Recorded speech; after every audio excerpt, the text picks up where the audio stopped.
maybe on a previous life I was Japanese and I was born on the wrong side of the world. So my current life is all about trying to get back to my roots. I've been living here for the past 11 years. Every 1 year or maybe half a year, I go somewhere cheap and dirty on a vacation. That's why you And came to Miami once. Huh? How do they express frustration? Japan, you don't do that. So In Japan, the country yeah. with the cleanest language produces the most scatological pornography.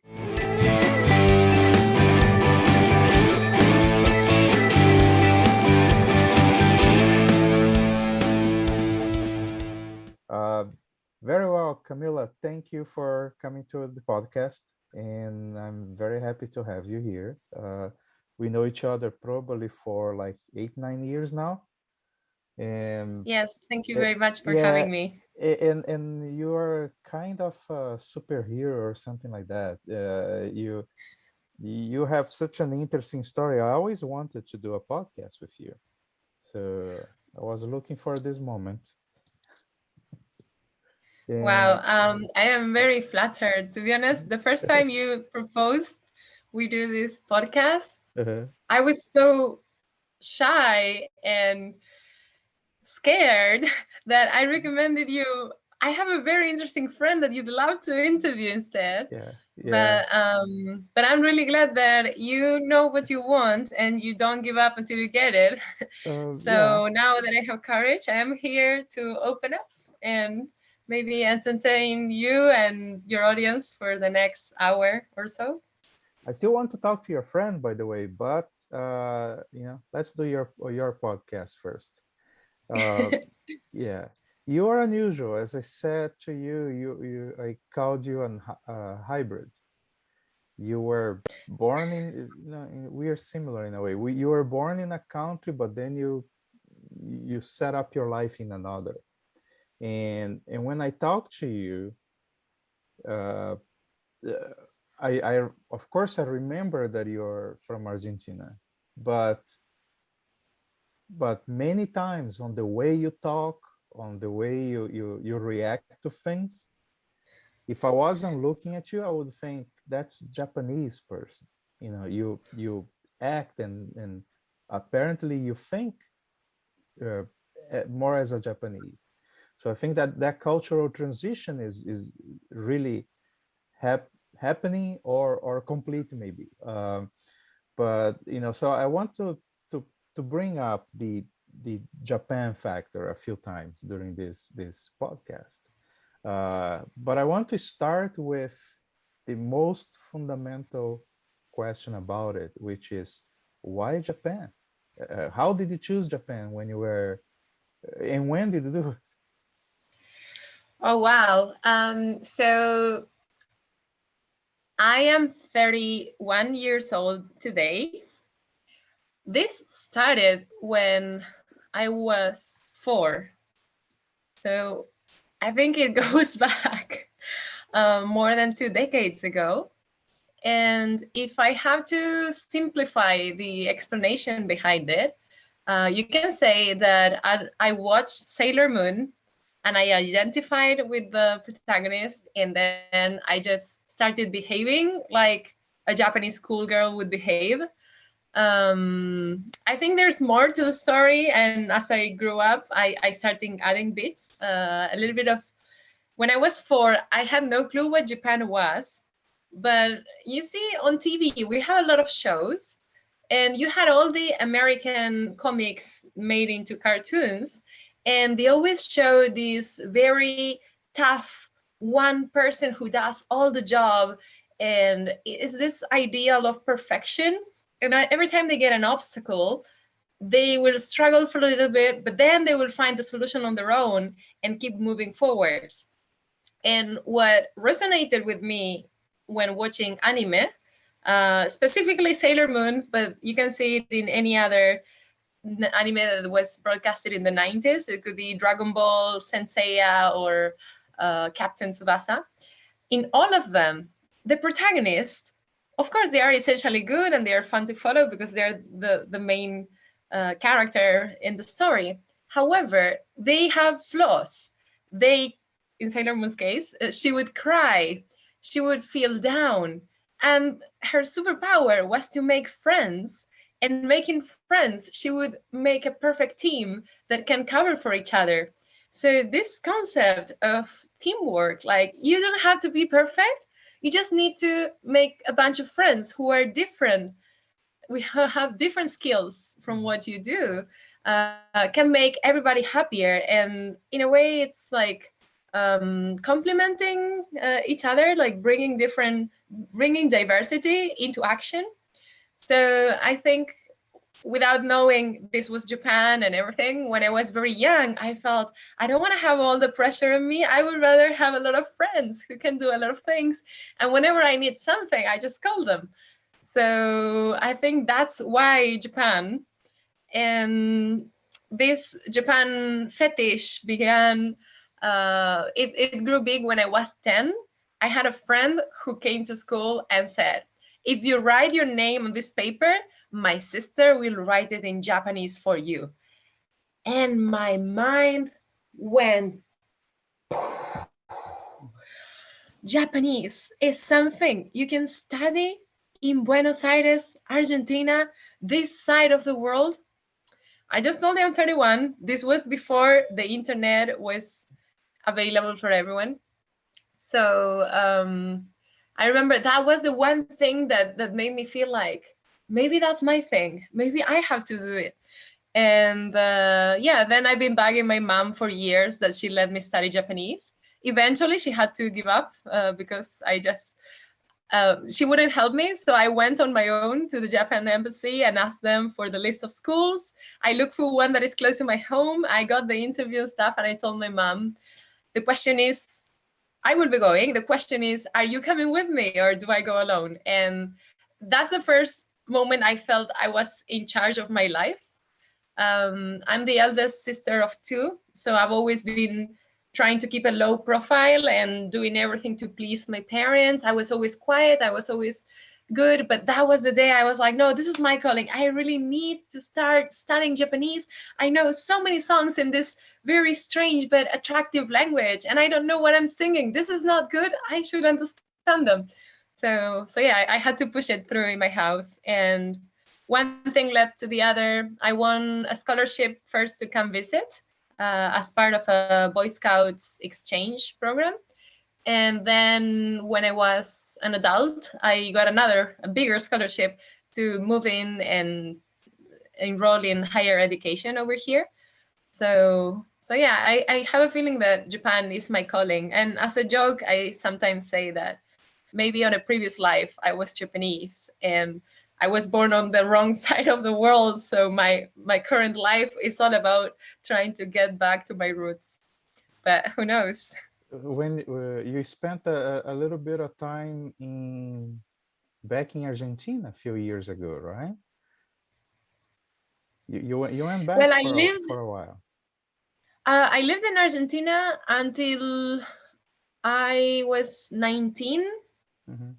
And then I turned 20 when I came to Japan. And I've always been living in Japan ever since. There was 3 months that I was outside of Japan on a cruise around the world. But yeah, I've been going to Argentina like once every 2 years for some Christmas or family event, mostly. Is the cultural shock massive, or do you feel okay there? So because I'm just going as a tourist, it's very easy to just go in the relaxed state of mind. It's a little bit funny, you could say, because I know what things are over there. And when I go and I see everybody stressful, like everybody's stressing over all the daily problems, maybe some strike of transportation or some political scandal, whatever it is, I feel like, I'm in my vacation suit. So it's permanent. It doesn't go through me. I'm like, I feel so sorry for you.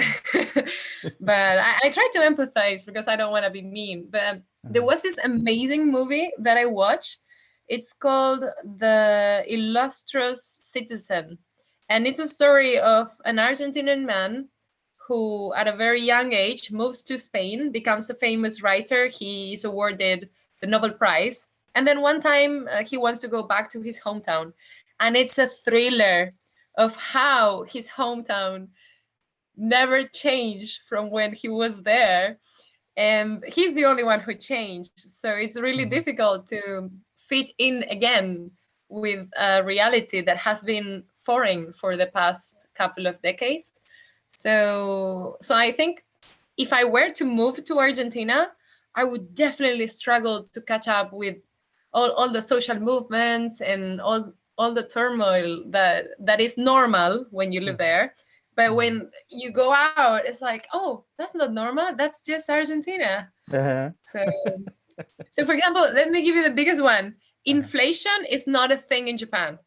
In Japan, the government puts money to make it happen because deflation is the standard. But then in Argentina, it's like we're always calculating how much prices are going up because you get, I mean, in bad years, you get more than 100% of inflation. So this kind of things that once I loosen up all the screws and I'm chilling in Japan, if somebody tells me, okay, you have to relocate, then I'm like, oh, I have to learn how to do that again. But I lived in southern Brazil for a long time, and in particularly I used to live in Florianopolis, and which is full of Argentinians visiting, for the summer. But I remember that every year we were asking ourselves there, are the Argentinians coming this year? Because one year the economy was fine, they had a lot of money, and they know a lot of Argentinians would show up. Next year they were broke. Next year they were full of money, they would come back. Next year they are broke. It was like completely random. We couldn't predict how the Argentinians would be the next year.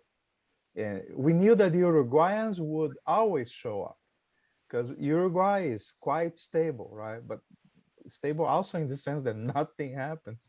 But the Uruguayans would always show up, and the Argentinians, it was like, oh, who knows, right? yes, to be honest, I am very proud of many things from Argentina. I can spend maybe an hour telling all the good things you can find there. But if there's one bad thing that stands out for me is this long-term projecting not being possible. For example, you cannot have your savings in the local currency because they won't last. And also, I don't know, there's so many unpredictable things that can happen that, just like you said, every year you have to readjust and see if you can meet ends or not. So I really like Argentinian culture, Argentinian food, Argentinian people. It's wonderful. But now that I have a different perspective from far away, I feel that in Japan, I don't need to worry about economy and other topics that really make my living a little bit easier. What about you? When you moved from Brazil to the US, did you also get this sort of love and hate or realization that, oh, this was normal in Brazil, but not in the rest of the world? No. What happened is that I thought I was going to like being in US for a certain number of reasons, and I end up loving it, but for a completely different number of reasons. The reasons that I thought were going to be important were not. They were trivial. But then I discovered other things about America that made me really love this country, and I part of it is things that you can only discover after you are living in the country for a while, when you start having to take long-term decisions, like what I'm going to do with my life from here on. And you realize that, okay, this environment is what I prefer. And also, America is not, yes, it is one country, but in a certain way, it's also 50 countries and just connected, you know, at the federal level. But life in different states is different enough to be uh, uh, to require to think in which state would be best for me. Um, Living in Florida or living in New York are very different experiences. And I was also, I spent about 10 years around Boston, mostly in Massachusetts, but sometime in New Hampshire, in Rhode Island, and it's very different than here. Uh, at the moment, I prefer Florida. Uh, I think that it matches my lifestyle a little better. Mhm. Uh, it's slightly more towards a libertarian way of life, where the government has a smaller footprint in your daily life. I enjoy that. Definitely, I enjoy it. But mm, and when I travel, when I spend most summers in Europe, uh, I enjoy it a lot. I like it in Europe, but I wouldn't want to live there. In every country, the factor that you mentioned, that you go there with with your in your tourist mode, right? Uh, yeah, I explained that to my friends in Ukraine, for instance, that they are very critical of the situation where they are living. Um, and I, and they asked me, so how can you like here? You know, what are you doing here? How can you like it so much? I explained, yeah, but I'm here, but I'm visiting. If if something annoys me too much, I can just go, and I don't need to pay your taxes. I'm not. I don't need to plan my life based on your economy. You know, so all your problems that you need to deal with, I don't. So I even sometimes tell a joke that this guy died and went to heaven, and heaven was nice, but it was a little boring, you know, the clouds and the angels and nothing else. And so he decided to go to hell for a week, and he bought a travel package to visit hell. And in hell, it was amazing. It was, you know, they were on the beach and there were music and a DJ and drinks and girls and bikini, you know. It was a lot of fun for a week. So he went back to heaven, and it was all right, but it was boring. So he decided to move to hell. And when he arrived, now there was no beach and girls in bikinis. It was just like rocks and fire and pain and suffering and crying. And it was horrible. And after a while, he went to complain to the devil. Said, why is it so bad? You know, it was fun the first time. Now it's like hell. He said, well, but that's how it is. When you came the first time, you were a tourist. Now you are immigrant. And that story really, that joke really resonates with immigrants here, because even even for those cases, and those are most people, after a while they really love being here.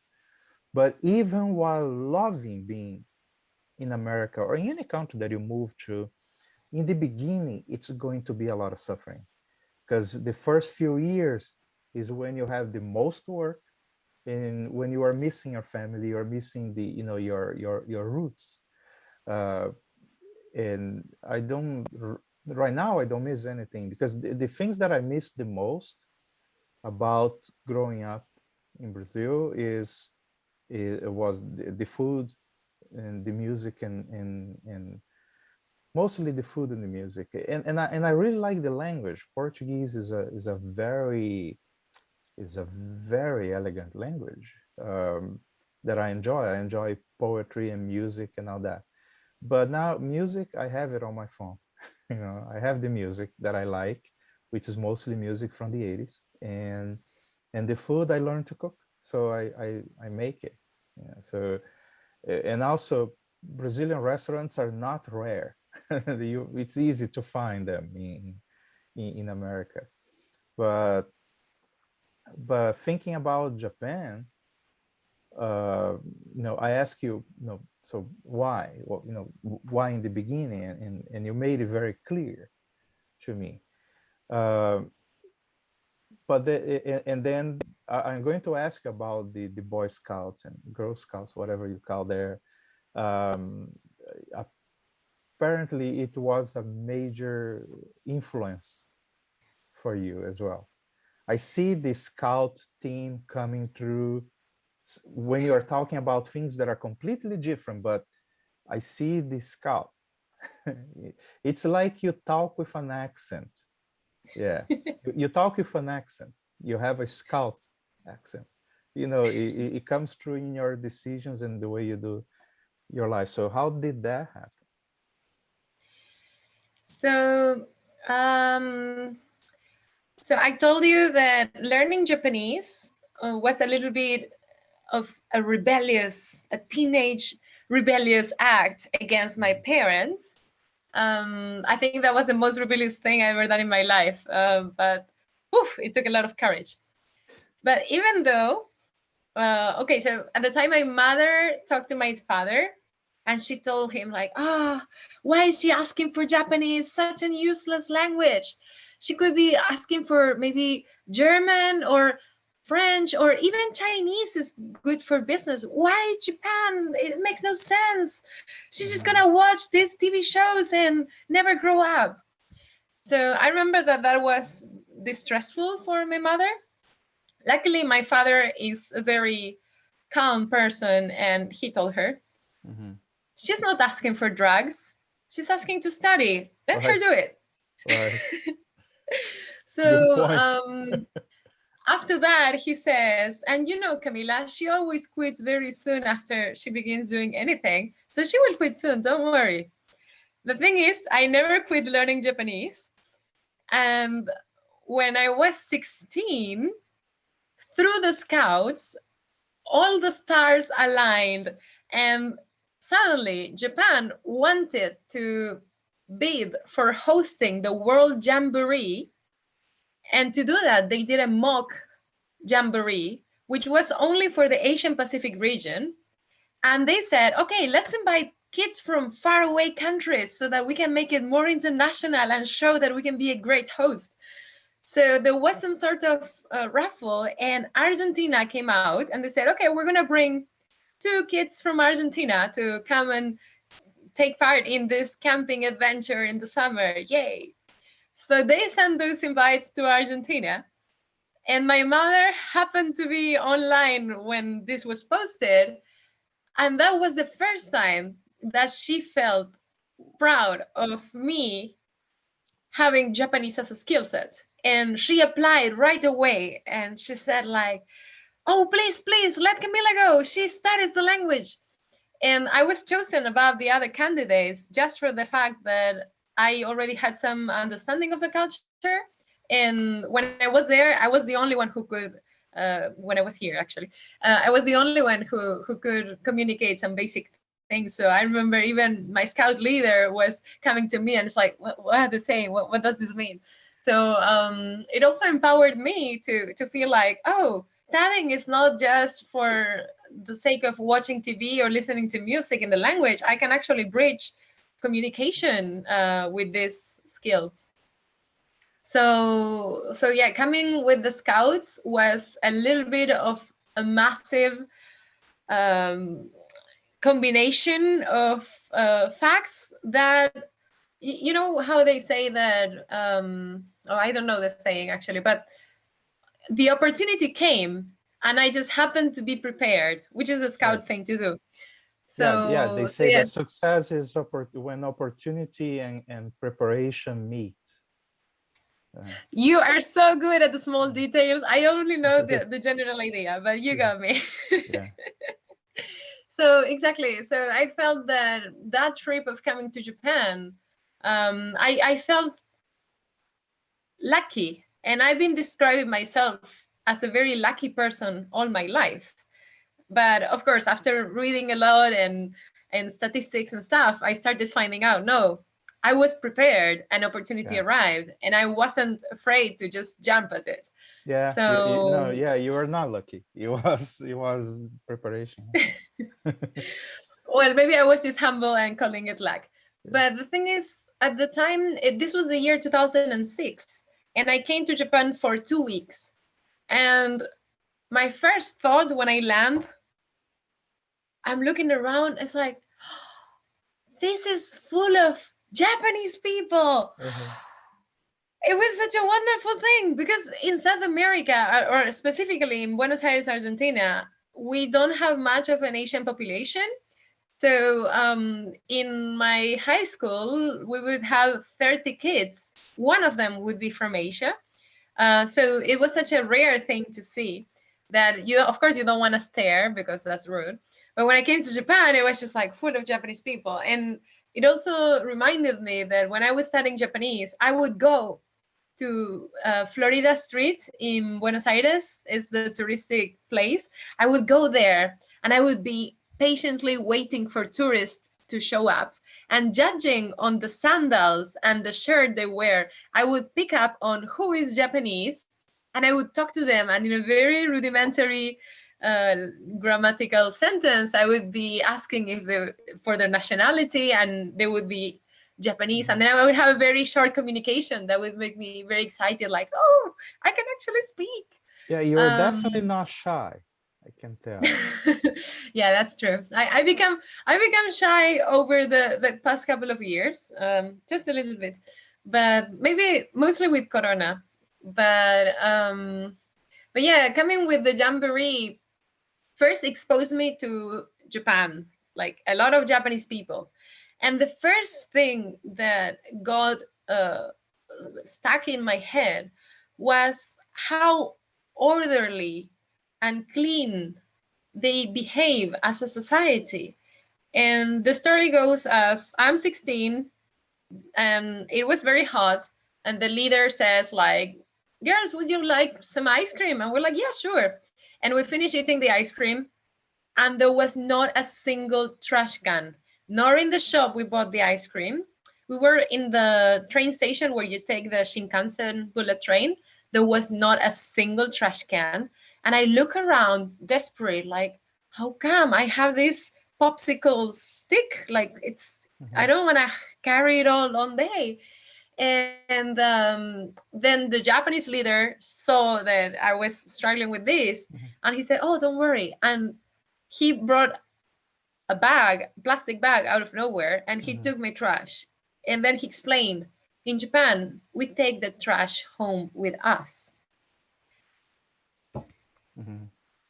And then I just projected, like, what would happen if you tell the population of Argentina, okay, from now on, there's no more trash cans, bring your trash home. That's not going to happen. I wouldn't want to be there. Yeah. Well, we talked a little in the past, and we will talk today about stereotypes. And to me, I have one movie that puts together and exaggerates the stereotypes of Argentina, and that movie is Las Nueve Reinas. Oh, that's a wonderful masterpiece. It's a masterpiece. It was incredibly well written. It's fun, but damn, it shows everything that is wrong about that country in one movie. It's so sad.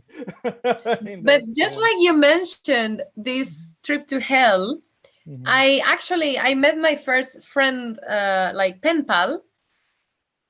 We were writing letters and stuff. When I was learning Japanese, I met online a Japanese man who was crazy about Argentinian culture. And you know, after exchanging a couple of emails, the jamboree happened, and I told him, hey, I'm coming to Japan for this short brief time. And he took a holiday, which in Japan is a very unusual thing to do if you're a proper employee. He took a holiday to make the time to meet me. And then after that, before I was a couch surfer, I was couch surfing hosting him in Argentina. He did homestay at my place for the duration of his trip. And I also asked him, why Argentina? And he told me, I watched Nueve Reinas Ah, and I saw there's so much culture, there's so many codes. The city is full of interesting vibes and it's all so dynamic. So basically, he was having the same feeling that Japan was hell. Sorry, Japan was heaven. mhm. And because it's too orderly and stuff, coming to Argentina was the thrilling thing to do. And the funny thing, it happens to me as well. I've been living here for the past 11 years. Every 1 year or maybe half a year, I go somewhere cheap and dirty on a vacation. That's why you And came to I, Miami once, huh? oh no, Miami was very nice. No, no, my definition of cheap and dirty is, those places that you can just have $10 on your pocket and in 1 day get a massage, 3 meals, and maybe some ice cream. I don't know. Yeah. So for me, the need is like I live in this very orderly heaven, and if you stay so for so long, I have a feeling I become like comfortable. And when you become comfortable, you start like a couch potato, like forgetting how to be nimble and things like that. So I try to shake up things every now and then. I go somewhere, I don't understand what they're saying. I don't understand the logic of their transportation system. Mhm. And it's cheap and dirty. So it makes me realize, like, yes, I'm taking it for granted, but Japan is very clean. Oh yes, I'm taking it for granted, but Japan is also not so cheap at some things. And it's this thing of having a contrast to remind you that you have to be more grateful about what you have, which I think is the thrill of traveling. When you meet other cultures and you meet Yeah. other people, you're always exposed to different views that if you just stay in your comfort zone, it's boring. It's Yeah. just comfortable. I had a similar cultural shock in Sweden last year when I spent a month in Sweden, and the country is gorgeous. The place is beautiful. It's perfectly organized, clean. It's Japanese level clean, and it's boring. Oh my God, nothing happens because they don't have any problems, they don't, there is no sidewalk missing that they need to build. There is no place where there is no school. There is no traffic jam, that nothing's wrong. So they develop the country so well and to such a level that yeah, it's pleasant. You are there and you feel safe and everything works and all that. But like the daughter of my friend there, she says there is no rock and roll. It doesn't rock. uh, and I So agree. It's like that. a couple of years ago, I think we had this same conversation, and I brought up that I had just read a book by Paulo Coelho called Adultery, and it's also mentioning what you just said. And then you recommended me 11 Minutes. Yes. And fun story, I brought that book on board the ship that goes around the world. I gifted it to someone that I became good friends. And it was 3 years sitting in this storage box. This person recently reached out to me and said, "Hey, Camila, I've been paying for a storage box for a long time in Tokyo, but with Corona, I'm not gonna be able to go soon. Do you mind like taking it out and shipping it and maybe getting rid of some things?" And suddenly, guess what I found? The book. For a moment, I was like, "Oh, I've read this book. What a coincidence!" And then I realized, "Oh no, this is the one again." Uh-huh.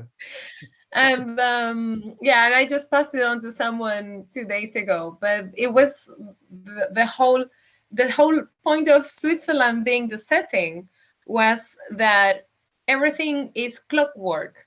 You don't have this unexpected emotional stories that are gonna shake the economy or shake the order of things, and it's very interesting when you look at it with a different background. So from Argentinian or Brazilian point of view, that is like a utopia. We've read about it, but is it really truth?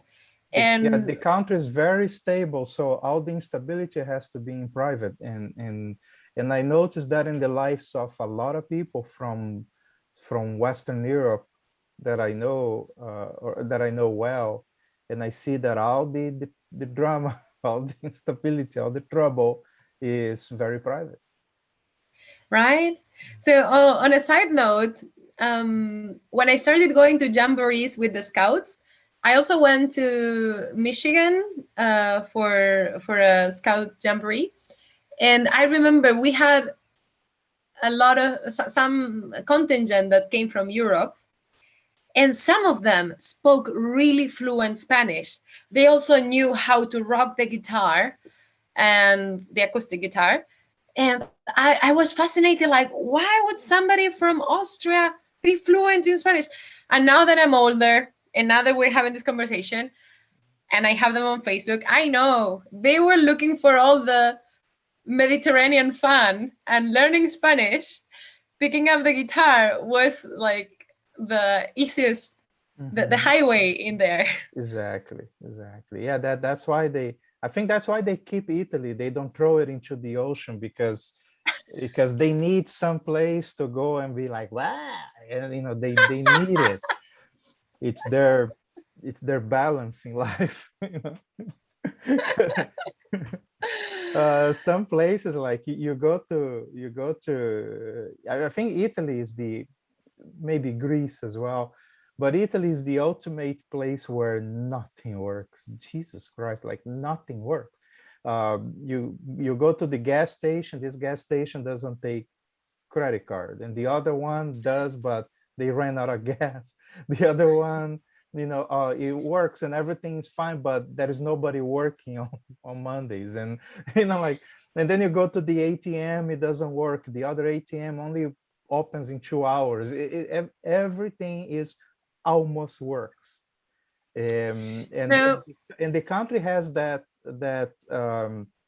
I call that the paradox, that they can build, like the engineering that comes out of Italy is impressive, and they can build Lamborghinis and yachts and and spacecraft, but they cannot make a line to the ice cream. They cannot organize anything. They cannot throw the trash in a trash can. So it's super advanced and primitive at the same time. so I believe because in the 20th century we got a lot of immigrants from Italy, I would say that Argentinians, we are very close to them culture-wise. And I think half my heritage is also from Italian roots.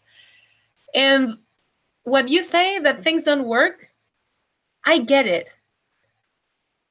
But if you look at the silver lining, because it's not stable, because things don't work, you're constantly trained to think outside the box. So in Spanish, we have a saying that is lo atamos con alambre. We will tie it with the fence wire. And it's this meaning of maybe we're not rich to put the fancy rope that needs to be here, but we will find something and get by. So just like you said, I mean, we are all different and we still need to complement each other. So that's why people need to travel. Yes, they need to visit. Traveling. And the funniest thing in traveling, I would say, through couch surfing, I've been meeting a lot of local people, but a lot of times I would find that a majority of the couch surfing community are expats who traveled there and loved it so much that then relocated there. And it was very difficult from time to time to choose do I want to stay with a national local, or do I want to stay with an expat local? Because both have very interesting experiences to share. So at some point in my travels, I started doing both. It's like if I cannot get just one, then I'm gonna stay with one and then go to some event, some community gathering where I can meet the rest. And I think it's a very interesting thing when you get to see places with the eyes through the eyes of other people, and that's also the reason why I myself became a host on Couchsurfing, because I really wanted to tell people how I interpret the weird things in Japan, or maybe, I don't know, if I get some inquiries from them, I also start thinking like, oh yeah, I've never think about that, and I go do some research. So yeah. I like to mix as well. Sometimes when I'm traveling, I try to visit both locals and expats. Sometimes the expat gives you like a double, cultural perspective, because they are bringing you the local and their original perspective at the same time, and many times they surprise us. I spent, like, especially visiting Europe so much. I stayed with Americans that are living in Europe for a long time, and in or in Ukraine, where I spent the most time in recent years. uh, I stayed more at. I rented an apartment actually there, but it was like there is a family that they have this house with 2 levels, and I rent the upper level of the house. But you were always talking, you're always there. I was using their laundry, and parking the motorcycle next to their car. So you're always interacting. And then after a while, I got the feeling that I became part of the family. It's pretty awesome. So we spent a lot of times doing dinner together, and the lady, Tatiana, she speaks good English, because my Russian is crap. My Russian is just enough to survive. But that was a really, really awesome experience. And yet, when I went to the city to party, to have dinner, to spend time, I spent most of my time there with Westerners, but Westerners that I find interesting. Also, I realized that especially in countries where there is a lot of sexual tourism, a lot of the expats are annoying as fuck. And it's impossible to deal with them. And Ukraine is like that. A lot of Americans and Canadians go there because they want to find a wife, or they want to find a girlfriend, and which is, I'm not saying that you shouldn't try to find a wife in Ukraine. What I'm saying is that they are doing it because they are unable to do it back in America. You know, they don't have any talent, they don't have any game, they don't have any interesting personality, and then they go there and try to compensate that with money. And that is so evident when you meet them. It's so incredibly obvious what it is that they are doing, and the locals avoid them, and I avoid them too, because it's like, just because someone came from the same country doesn't mean that you want to be talking to them. Sometimes I meet someone in another country, and we were like, oh, you're from America? Oh yeah, from America. And after talking for 5 minutes, you are sure you don't want to talk to that person anymore. It's like, if my hair was on fire and this guy had the monopoly on liquid, I still wouldn't want to talk to him. So it happens. It happens a lot. But I want to tell you about an experience that I had in the late 80s, early 90s. I actually worked with Japanese. I used to work for a consulting company. It was a software development and consulting company in Brazil. And one of our clients was a cooperative that produces apples in a little town in southern Brazil. By little town, I mean it's basically just them, just a number of families. They they found a village that probably had 20 houses, then they built another 20 and they live there, and they bought all the farms around it. And they were from somewhere in Japan. I don't remember the place, but they moved. They did that move in 1950s or so. So as they transplanted from Japan to Brazil in the 1950s and lived in isolation, they wouldn't really mix with the locals, and they wouldn't travel much. When they travel, they would just travel to Japan, right? So it was like they were stuck in time. They were living. They were not in 1990. They were in 1950, right?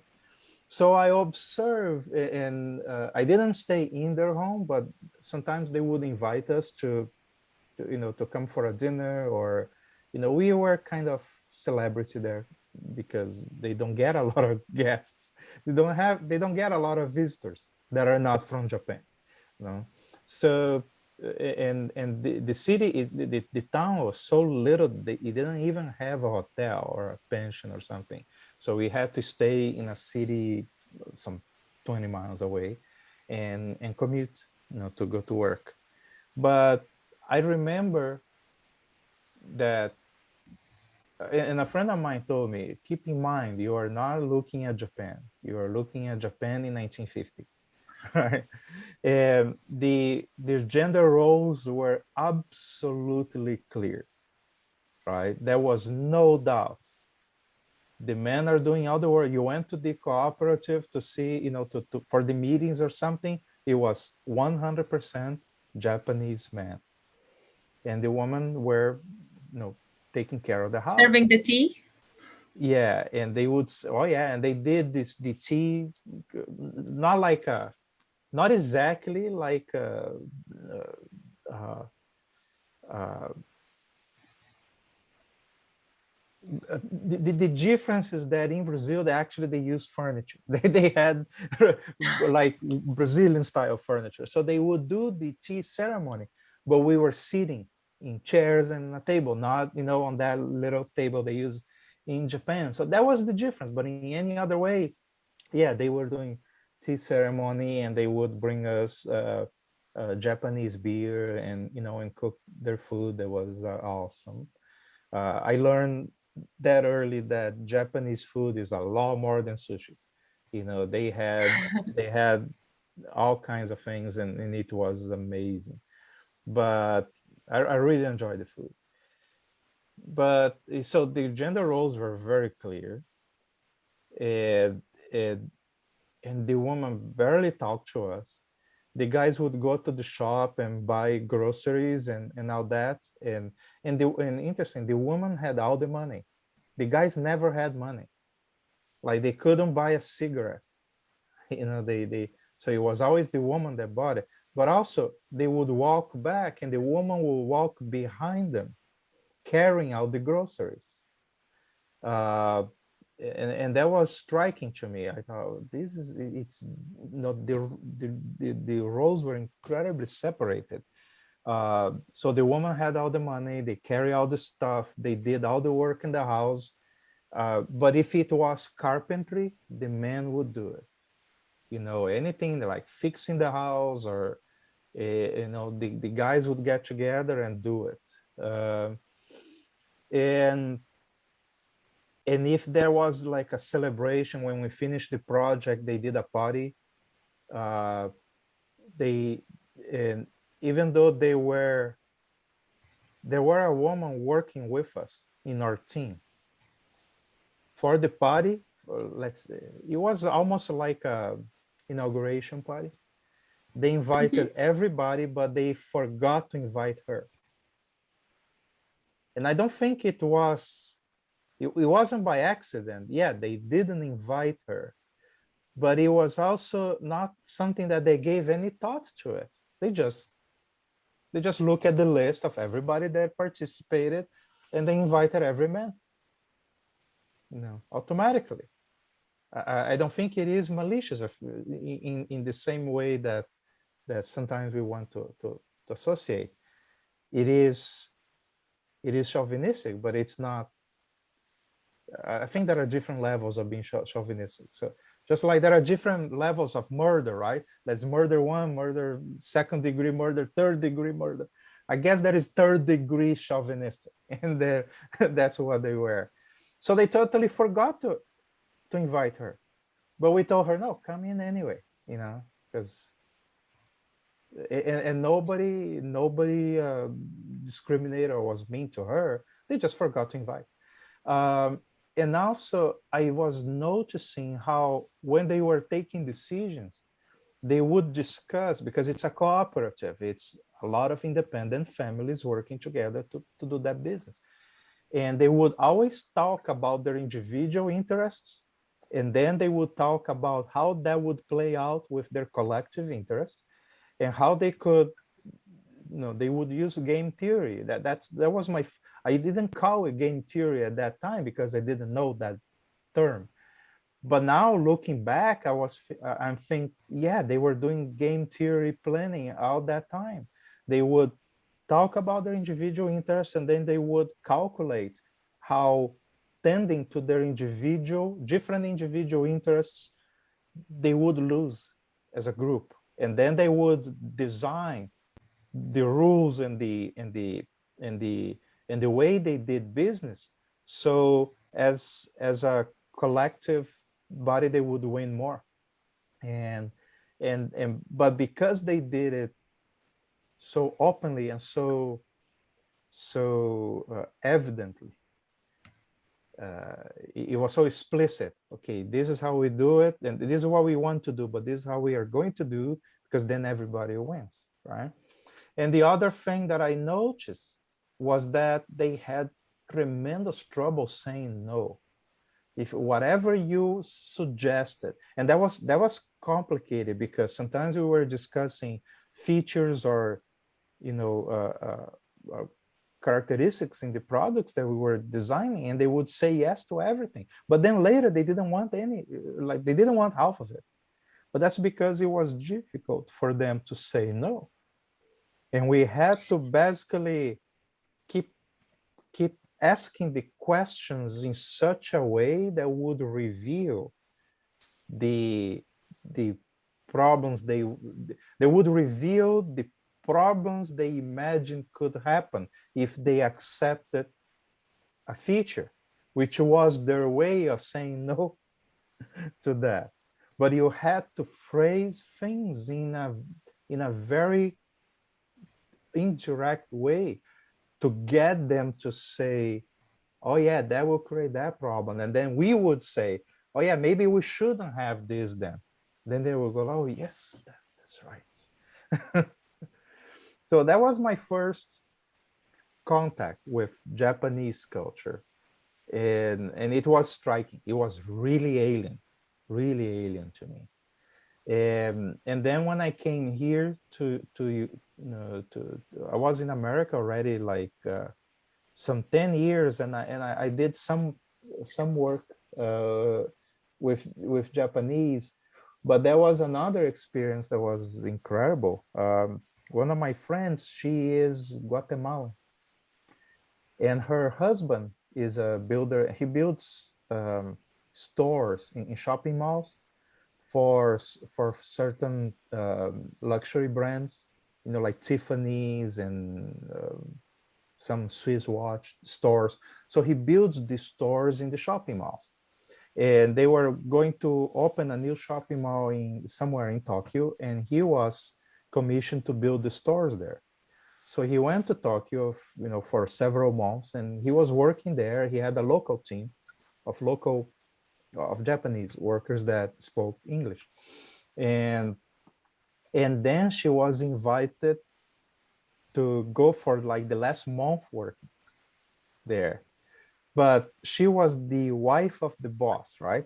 She's the wife of the general contractor. And I told her, look, based on my experience with Japanese, let me tell you how it's going to work, but later you tell me if that is correct, right? So I said, they are going to, when you tell, if you tell, I told her, when you get to the airport, your husband will be there and some of the coworkers will be there and they will greet you. And they'll probably have flowers and stuff and they will be super polite. They'll give you a card and all that stuff. Don't make the mistake of leaving your luggage for him to take, because it would look bad in their eyes. You grab your luggage and you carry your luggage. So, all right. Later, she told me that yeah, actually, he thanked me for not doing that.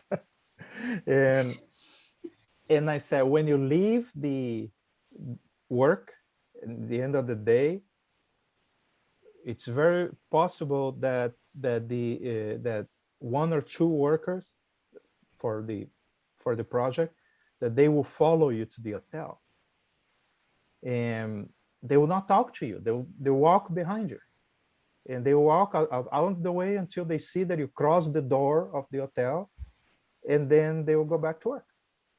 And she said, it doesn't make any sense. I said, I know, but that's how they do it. But she said that it only happened once, only the first day, and then later they didn't do it. So, all right. I thought they would do it every day. I told her, when they inaugurate, they will forget to invite you to the party.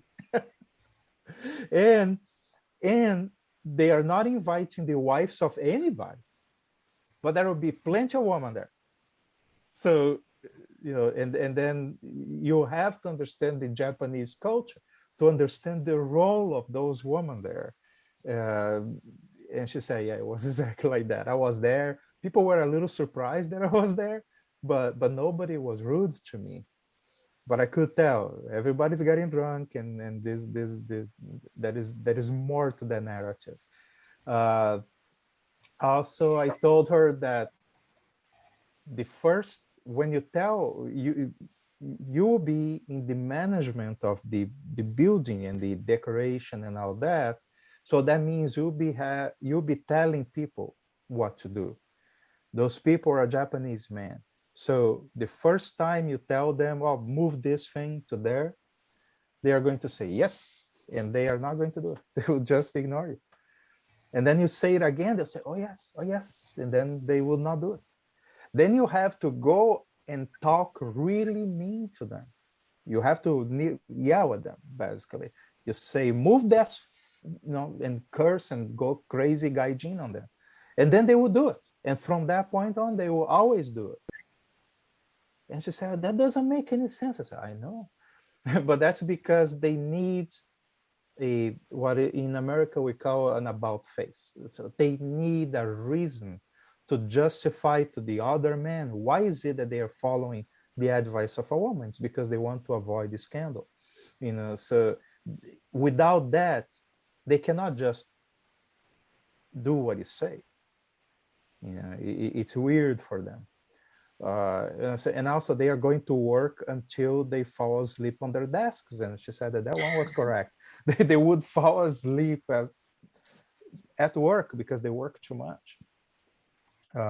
But the thing that shocked her the most was the giving orders. She said, if I asked them to do something, they would say yes, not do it. And until like the third time, and then I would really get loud and tell them, and then they would do it. But then on the next thing that I tell them to do, they do it. No problem. It was just the first time, so they need that story. So and I'm wondering how much things are changing, because first of all, of course, there is a certain westernizing of every country, but also Japan is changing, right? I work with guys that were living in the 1950s. It's different than Japan 2021, I bet. But I wonder how much it changed, especially in a country where the population is aging so much. You know, Well, Japan has a huge aging population problem. well, so I can only speak from my experience, which of course doesn't apply to the whole of the population, but maybe it serves as some sort of example. I've been here since 2010, and it's been 11 years. And to be honest, I've seen gradually change happening. Mostly, all this you were calling a way of chauvinism, it is still present. And I think this year it was published in some Swiss think tank ranking that out of the G7, all of them are in the ranking of equality of gender. They're all in between the first and 30th place, no, 11th and 30th place. And Japan is like down the list in 121 or something like very outrageous. Mm-hmm. So there is still chauvinism happening. Probably However, probably Ukraine is right after Japan, because in Ukraine also gender roles are incredibly different. Yeah, could be. I need to check that separately. But I would still say it's so much better than back in the 1950s. When I first came here, one thing that I also got shocked, like you said, this thing of the woman walking behind carrying all the groceries. Mm-hmm. What shocked me, I was on the train and there was a couple coming in and there's only one seat. So the man would take the seat and the girl would stand holding on to, and then the man would be like, oh, I'm tired. So the woman with the free hand would be like petting his head or doing some massage. And I was like, what is going on? And I mean, yes. And still there were, but I saw that in 2010, maybe 3 or 4 times. These days, I don't see it much. So I believe, because in the past, since we entered the 2000s, flying by plane to other countries became very affordable for a lot of people all over the world. So globalization has been on the rise. And also the fact of like, oh, we have internet, we can talk to people. So maybe you can let your kids go and study abroad and stuff. So I think the way that globalization made Japanese people who went maybe to the US or to Europe for an exchange and then they came back, they started bringing like all those ideas from the West stuck with them when they came back. Yeah. So little by little, this set roles for both genders. I think it's getting better by the way. Of course, there's still some big amount of the population that did not go overseas and maybe they behave like you said, but it's not 1950s anymore. But keep in mind, the Japanese that I was working with, they were not from a big city like Tokyo, where it's a little more cosmopolitan. They were from a small town in Japan. It was just a few families that after the war, you know, I guess the conditions were too difficult and they decide to leave. And so to start with, they were from a small place, very traditional in Japan, and then they got isolated. So it was a cell. There was, if you wanted to do time travel and go to the past in Japan, yeah, just visit them. But also there was a story that I had to ask several people, and I remember asking you. I said, I need to ask if this is true because it's too absurd. And everybody told me, yeah, it's true. It's in the past, but it's true. And there was the groping thing, you know, in the train, that in Japan, it was super common that the girls would be going to school and men would grope them. And it was common, incredibly common. And in the 80s, they did some campaign asking people to stop doing this because no. Those campaigns are ongoing. It's still Yes. But at So that let me time, tell you. but let me tell you how I read it. I read it Okay. that in the 80s, the government did a major campaign asking people to stop doing it because it was embarrassing, because the foreigners would come to visit and they would see that and they would go like, oh my God, this country No. is crazy. And then Mhm. later they actually created laws against it. Which Yes. kind of backfired because then girls would blackmail the guys, you do this or pay me this, or otherwise I'll tell you drop me on the train. But you are telling me that it still happens.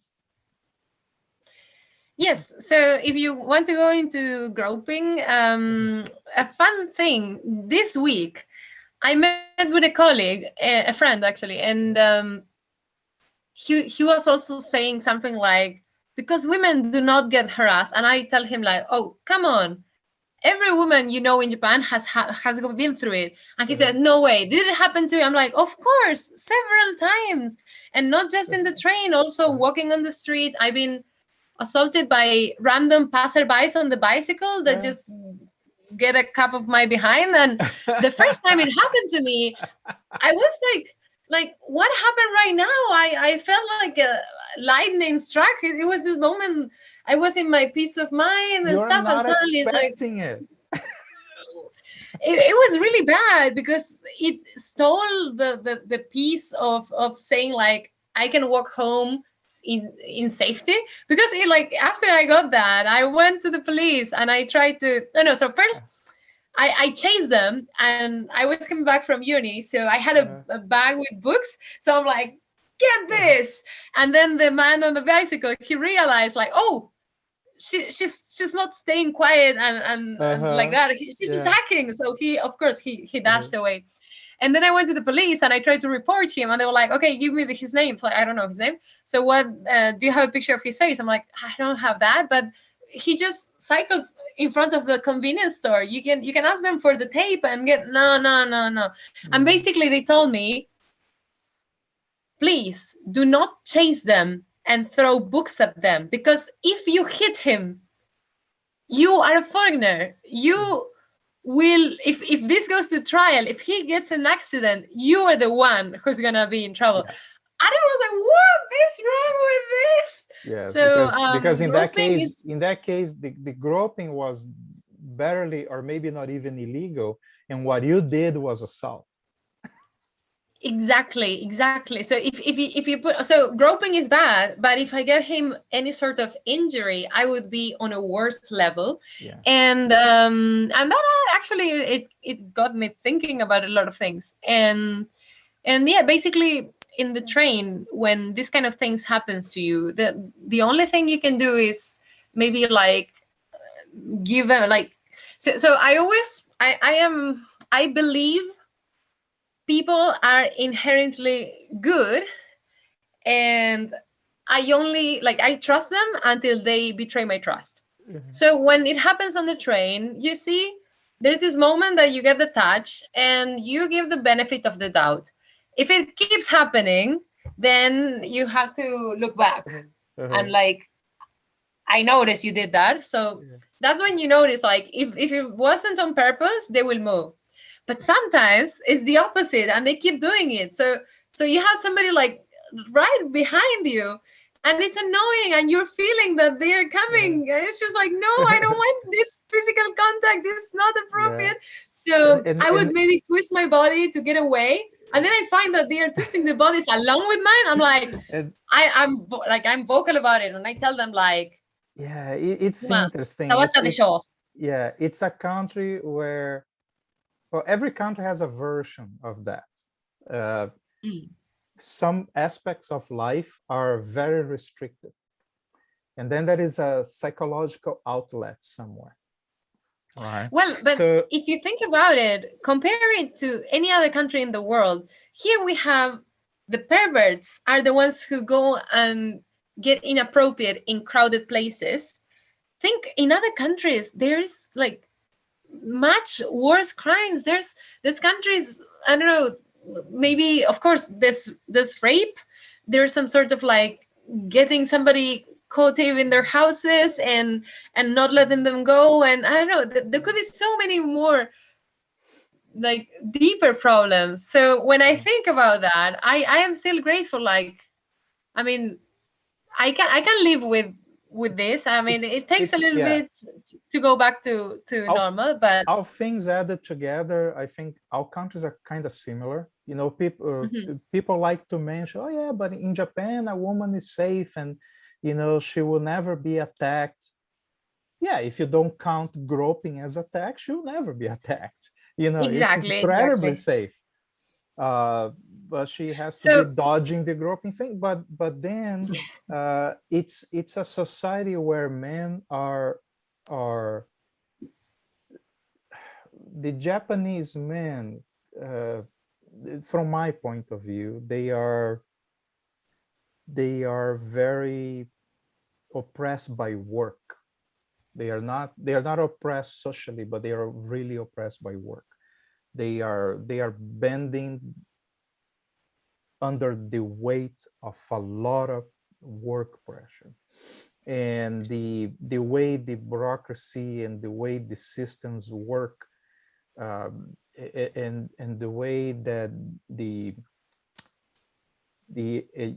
hierarchical structure that is so rigid creates a very oppressive environment for men, for psychological impact. So they have this escape valves, you know, like the bars where they are treated like masters and kings, and you know, and the way they have the way a lot of the comics and the movies and the culture is tremendously sexualized, and how they do so much role play. It's the only country that I know where you have role play as a business, right? So that compensates because it creates a psychological escape valve for that. Without that, then they would be murdering and doing all kinds of things, because keep in mind, Japan is a culture that went from incredibly violent, but with a minority committing all the violence, to a country that abhors violence. But violence doesn't go away when you outlaw it. The impulse to do it doesn't go away. So you need to do it through some other means. You know, the competitive and fighting impulse has to vent through sports, through role play, through businesses, through business competitiveness. All those are outlets for that same impulse. And one of them is your movies. By the way, earlier you mentioned the anime that you used to watch. When I was a teenager, I used to watch Japanese movies. You know, it was black and white at that time, and there were like those monsters and these big robots that save the city, you know, from Godzilla and all that. I used to watch that when I used, my favorite things were that and pirate movies. You know, the I used to watch old English produced pirate movies. so those kind of movies are called tokusatsu, which translates as something like special effects. And I mean, just like Hollywood, you know, they started being made in a basement with small towns recreated and somebody breaking them as a monster and things like that. And what I found, it was very creative, was, and I still find it, is that somehow in the Western world, we have a collective of thoughts and like what everybody knows, this general knowledge, that when you watch something from Japan, it doesn't apply. So I would find these kind of shows from Japan to escape our logic.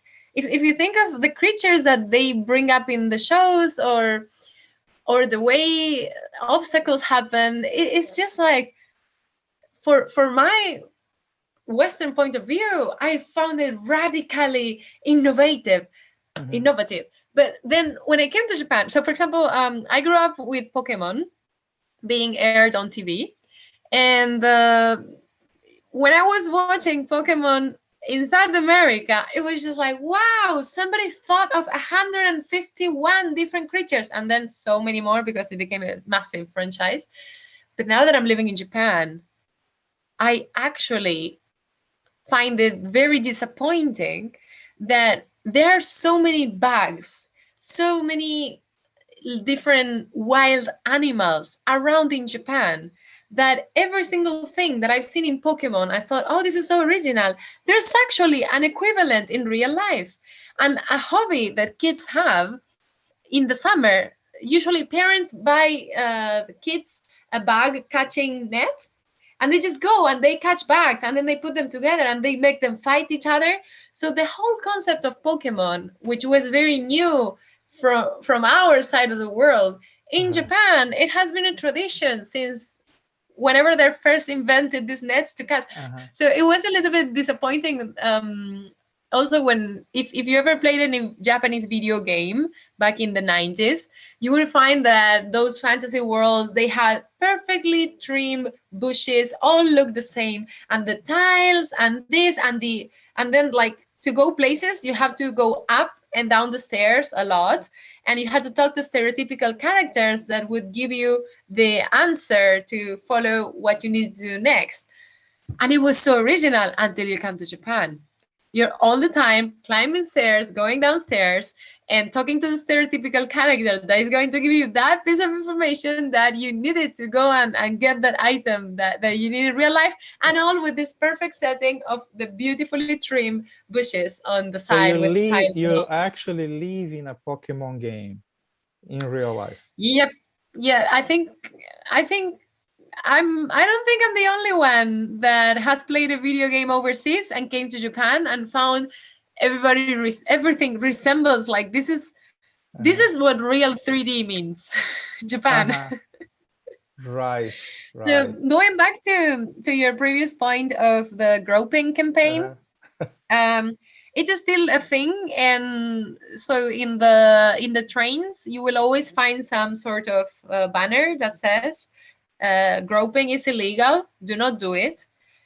And yeah, and it's still a problem. And I think it was maybe 2 years ago that it was a big scandal. A celebrity that works on a radio program for the NHK, which is equivalent to the BBC, he was caught at a very odd time, like 8 p.m. Like this person works, the working day is usually from 3 a.m. until noon and then has to sleep, right? And it was in the packed trains at 8 p.m. groping girls. So of course it became a scandal and he had to quit. But so I mean, it's the Japanese equivalent of the American tradition of drinking and driving. It's illegal, people still do it, and you have to keep telling them, no, stop doing this. Now that you're talking about driving, let me tell you one fun fact that all the American people I know get super happy when they hear about Japan. So I've met some people from New York or other places that they say in the US, you're not allowed to, of course, drink and drive, and you're not allowed to have alcohol in the car, or I don't know if it is unopened alcohol. But in Japan, as long as the driver didn't consume it, people can be next to him drinking as much as they want, and it's okay. So a lot of American friends that I know, they get very excited about this caveat that is in true. the rule. Yeah, here, and if you get stopped and someone else is drinking, I don't know if it is illegal, but it's even if it is not illegal, it's pretty culturally unacceptable here. But people still do, like you're getting, again, as I say, every country needs some outlets, right? And one of the outlets here is breaking the law. We have rules about a lot of things that don't really require rules if everybody's smart, but then we have the rules and we are pretty good at breaking them, like, you see, if you go to the countryside, you see people driving their cars with a beer in their hand. And they do it, But Yeah, I trust that they do. yeah, So yeah, in Japan, there's a very interesting obsession with rules. Everywhere you go, there's always going to be a rule that makes no sense, and you ask whoever is enforcing it, why is this so? Why can't I do the easy way? Why can't I be natural and happy and do whatever? And they'll be like, no, this is the rule. And this goes back to the point that you were talking, that in Japan they think a lot as a community. So whenever there is a strange rule, there must have been someone in the past that say they didn't want something, and as a community they decided, okay, we're going to ban this one thing so that those who are not happy with it can be in peace. Yes, same go. thing here. It's one old folk that got annoyed with the kids skating, for instance. And then they Yes. go to the community meeting of the building or the park or whatever it is, where only old folks show up, right? Because the people between 25 and 50, they're busy working. They don't go to those meetings, right? The people that vote in that kind of thing are the 60 plus, right? And they are annoying, they are cranky, and they don't like that stuff, and then they voted as a rule. And then later, nobody remembers because why the rule exists. The guy that voted for that already died. He was fucking old. Yes, yes, yes. So, Yeah, and but that is in every bureaucratic system, there are ways to create rules, and usually there is no way to eliminate them. So the rules yes. stay there. And that's why people don't take them too seriously. The problem is that occasionally they are enforced, but in every system, gradually the enforcement becomes what is called selective enforcement. Mhm. So, so I'll give you an extreme example. Uh, we created a lot of gun regulation in US that started during the 50s and 60s. But in the beginning, they were only enforced against Black people.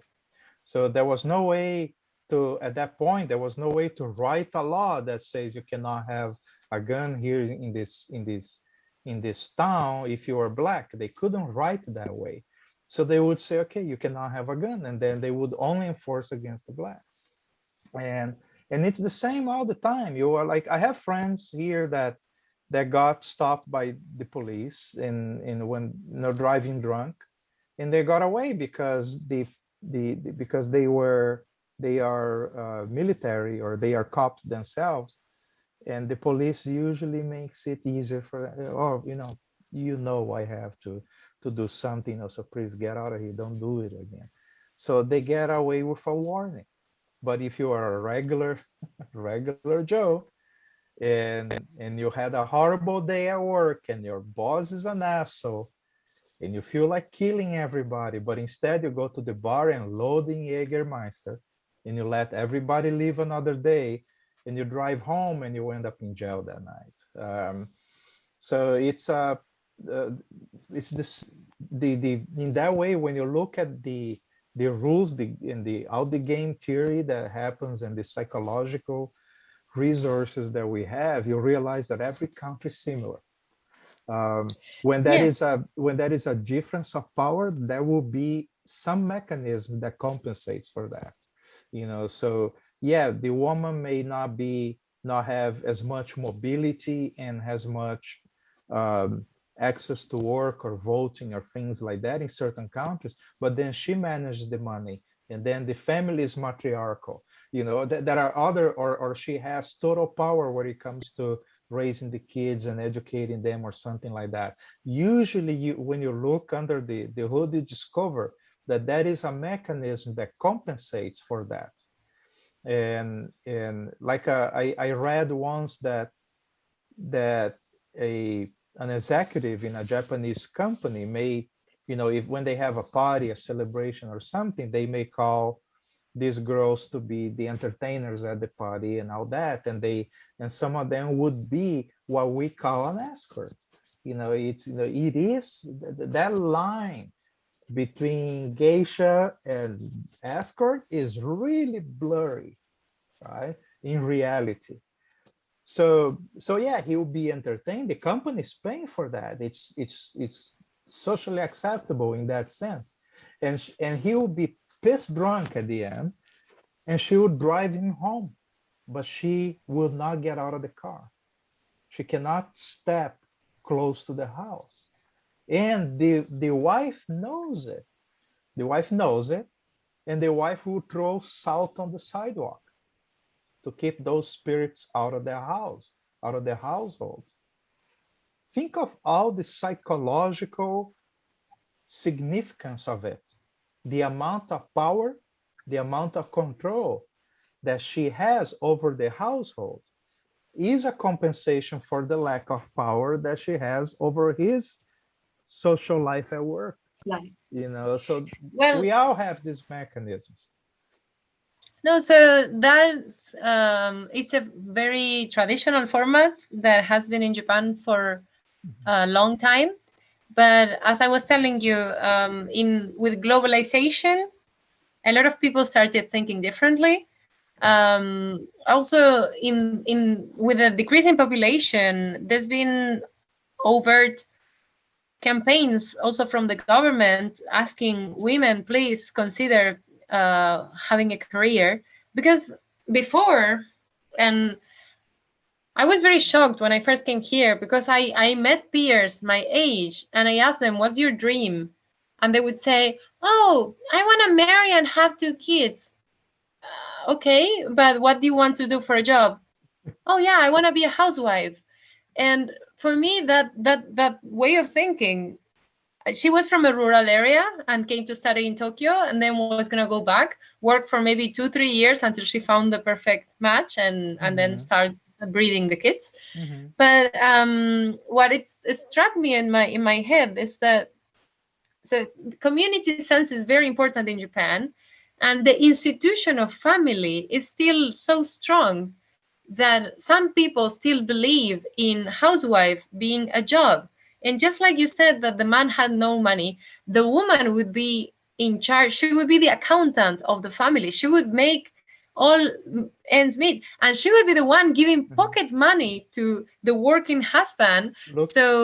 So as not to alter the general of the finances, but him to be happy enough to keep coming back to the house. However, you would also find a lot of husbands that instead of going home after work, they would go and kill time maybe at some arcade or internet cafe, maybe just a ramen place, and then come the latest they could, because they, like, you see, the house is the place to have the kids. Maybe they were not in love with a woman, maybe they were married, just, you see, when you do matching thing. But that's the old, like, I see this a lot in older generations, and in people closer to my generation, I see that most people, they chose to marry for love, and both are working parents, and women, even if they have kids, they ask for maternity leave and then they come back to the system. So I would say that, I mean, old things in Japan, they're very good at keeping tradition, and some places the innovation is not reaching that, for sure. But I do see in big cities that the globalization is definitely penetrating in the society, and it's making more equality among the genders. It's every now and then they do some special on TV. They have a word, it's ikumen, which is a pun. So if you want to say somebody very guapo, like very hot, macho kind of person, you usually say ikemen. And they played with this and they call it ikumen. Iku means education. So the ikumen is the kind of dad that if one of the parents needs to stay home and take care of the kids, he doesn't mind saying, I don't mind my wife having a better salary than I do. I'll take care of the kids, maybe do the occasional part-time job, and we can make things like work. Yeah, I do see. Yeah, in those senses, I find our countries so similar. They may be at a different stage, but they are all going in the same direction. Definitely. Yeah, and I think it has to do with, like the general of the economy. Like you think about it, and of course having two salaries is gonna make it easier. And also the cost of raising a child. Back in our grandparents' age, it was very normal to have 9 kids. Nowadays, if you think about it in the States, if you want to have 9 kids, how do you save for them to go to university? It's just like you need to be the CEO of some very successful company to make it without a thought. But I also wanted to come back to what you said on Japanese people not saying no. And I mean, a little bit of why the Japanese men would avoid coming home and stuff is because they don't want confrontation. And also that thing with coming back from work that you mentioned with the party with the lady and stuff, and there's no confrontation. If there's something that you don't like, you just don't talk about it. It's very bad. And in this culture, there is not the concept of you just go to the psychologist to deal with some any sort of psychological problem or thought or dialogue. No. You just don't talk about it. You ignore it until it's gone, or you just keep ignoring it the rest of your life. But this part of avoiding confrontation translates into not saying no. And in the 80s, there was a very interesting publication called 16 Ways of Not Saying No by a Japanese author, which I just learned about it yesterday. So probably once I'm done with my next book, I'm going to look for it. But 16 ways of not saying no. I know one of those ways. It's like, which is? You remember? Yeah, for okay, the so people watching, they want to understand if someone says something that you think it's a bad idea, you're really not willing to do, you just do this. But you need to turn your head a little bit, you know, like your girl say, what about we marry this summer? I think I showed you the YouTube video that teaches how to speak fluent Japanese without saying a word. Exactly. But I have a question for you that I don't know if you have an answer. That back to the groping thing. I read an article once about like in America, we have strip clubs, right? And we, you know, in South America, you have brothels, and you know, every country has some kind of adult business that, and he mentioned some of the adult businesses that exist in Japan, and one of them was a club that you would get in, and it was like a nightclub, but in the middle of it, it had a train car. And the train car was full of girls that, you know, they are actresses and professionals, and the executives would go there, and the entire thing would shake and have sound effects and all that to feel like that's a train traveling from one station to another. But there they were free to grope the girls as much as they wanted. And wow. and that was their equivalent of it's like the equivalent of a brothel, but where you go to grow with impunity. And I thought that was fantastic. Because I see the psychological value of having that outlet.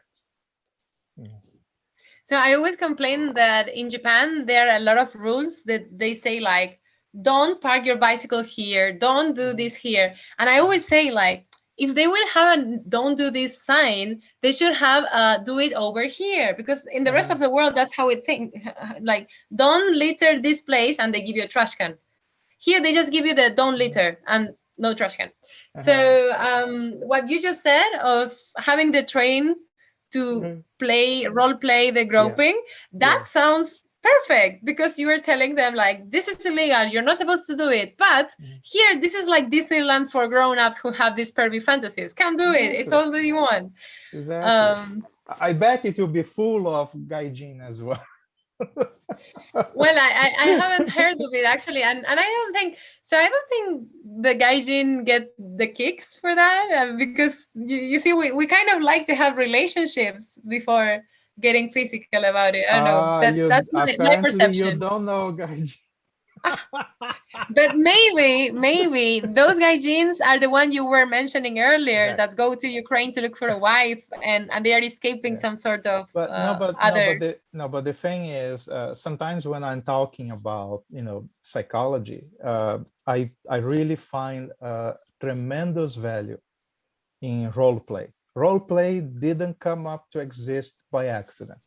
It solves certain psychological needs.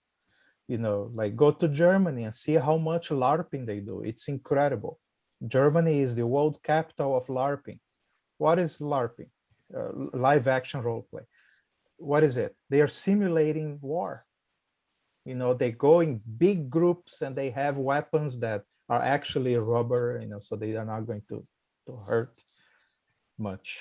And they go to the field and they battle and they yell and they have drummers and they have animals, people dress as animals, and they do, if you watch videos about LARPing, it makes no justice to what it is. I went to a thing called Conquest, which is the largest LARPing event in the world, somewhere in the middle of Germany, and it was like 6,000 people in battle. The sound of it, the action, the drama, the stress, you feel the sound of hundreds of people yelling war chants around you is incredible.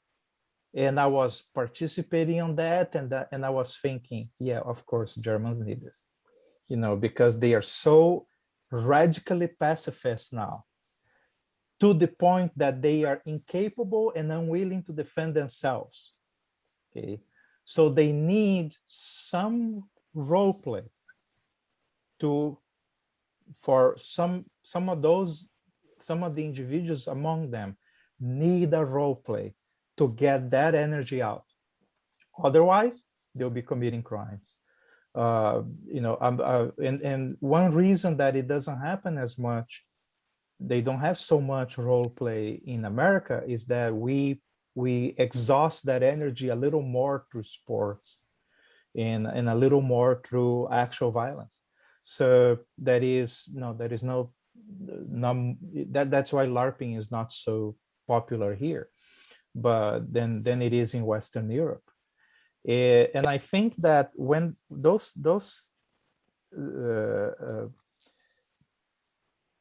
role play is a way to compensate for something that is actually a universal value. Even a Westerner, if he's living in Japan and he starts working and taking out the routines and the rules of living there, he may start feeling, depends a little bit on his personality profile as well, but he may start feeling some of the same pressures. And then he will gravitate towards the same combination of sports and role play that you have in your country. So it wouldn't be surprising to see a Westerner. We use the word gaijin in this video already 3 or 4 times. We have to explain to people. Gaijin is a foreigner. Depending on the context, that it's said, it may mean foreigner, it may mean barbarian, it may mean anything in between, right? But basically, it's a foreigner. The full word for foreigner is gai kokujin.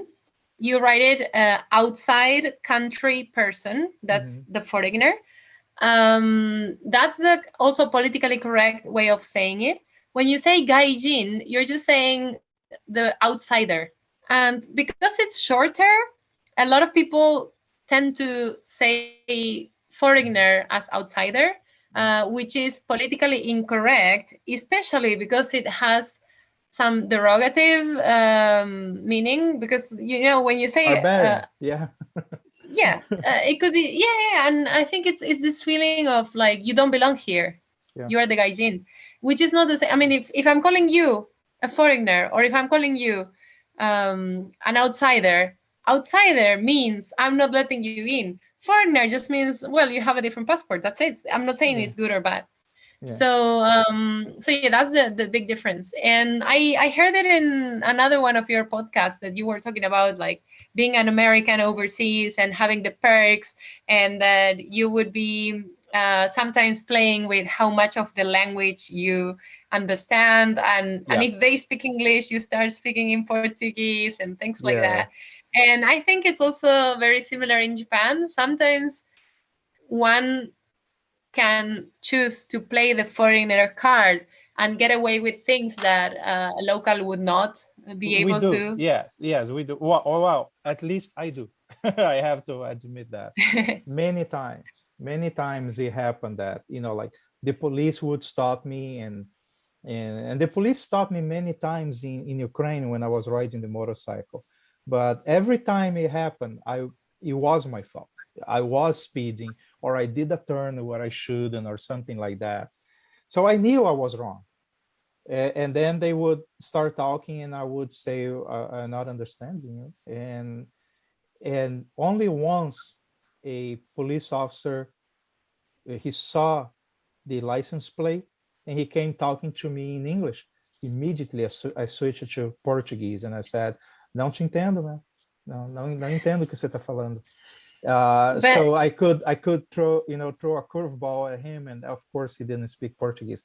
Every time I got away from the ticket, and by playing that I'm not understanding you, even though I was understanding every time, and I played that I was stupider than they could imagine, and so they thought, this guy is too stupid, let him go.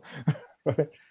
the funny thing here is that I think the reason why you do those kind of things is because you come from the chaos of South America as your background. So people get away with not paying a fine, or like you can be a little bit creative and get your way out of it. I would talk to people from Japan or maybe from Scandinavia, and if they have some sort of like ticket to pay, they just don't think about it. They take out the money and they pay. let me let Why me do we? let me adjust your theory just a little bit. Please. Culturally and psychologically, I am more of a Miami guy. Okay, Okay. even though I spent a lot of time in Brazil, but there is a lot on that culture that I appreciate. When while I was there, I understand its value and all that. But that's not the way I think today. I think more as an American, and and and a lot of people have this impression that America is very organized and everything goes by the book, and it's not. It's a country of rebels. It's a country that started as a rebellion, right? It started with disobedience. That is always a certain level of inefficiency, and resistance to control, and resistance to authoritarianism, to the point that, as an example, as soon as they came up with the COVID vaccines, and they, in a lot of places, especially in Europe, they immediately began to issue vaccine passports and requiring them. Immediately, we made those passports illegal in a number of states, because we reject the idea of creating two levels of citizenship. It's contrary to the American way of life. Of course, even on that, we are not homogeneous. In some states they like it, and they created those rules. Other states made the same concept illegal. Well, that's So freedom. exactly, that's freedom. That's why I say we are 50 countries. There are 50 different ways to live here, and at least one of them should suit you very well. So I would say that when I play that, like I did a few times in Europe, it's the American playing, to see it, curious to see what can I get away with, what can I do, even though I know that in classic terms, it's not the right thing to do. Like my friend, getting to the store after the store closed, like 1 minute after, and then And he says in English. yeah, because he spoke in English to the guard at the door, and then a Ukrainian tried to follow, and the guard stopped the Ukrainian, and he said, "But you let the other guy get in." He said, "Yeah, but he's a foreigner," as if it's an excuse to break the rules, right? And did my friend take advantage of that? Yeah, he did. Would I do it? Absolutely, I would. I'm not going to be an hypocrite and say that I'm better than he is. Well, if But we play it. That is a curiosity in it. I'll give another example of something that I played a lot with. When I sent my motorcycle in 2011, I had a registration from the state of Massachusetts, and the registration there in that state, you pay online, you download it, and you print it. So I had the title of the bike that looks like a title, looks like an official document, right? But it doesn't have any information about the license plate on it, because the license plate belongs to you, not to the vehicle in US. So I had the registration and the title. Every time I tried to cross a border in Europe, in and out of the Schengen, it was like a half an hour explanation. They would say, "But this is not a document." I say, "It is. I know, but this is something you printed in your own printer." I said, "But that's how it is." They would not believe it. That a state mandated document would be printed in your own printer. It's absurd to the bureaucratic mind of Eastern Europe. And then, so it was a process to go through every border.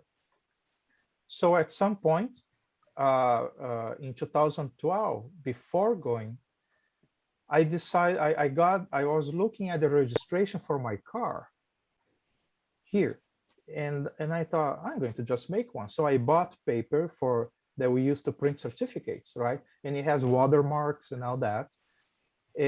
And I put the seal of the state of Massachusetts as the background, and all the information starting with the license plate, which the first thing the bureaucrat wants to see at the border is the license plate. Second, he wants to see the VIN number. Third, he wants to see the number of the title.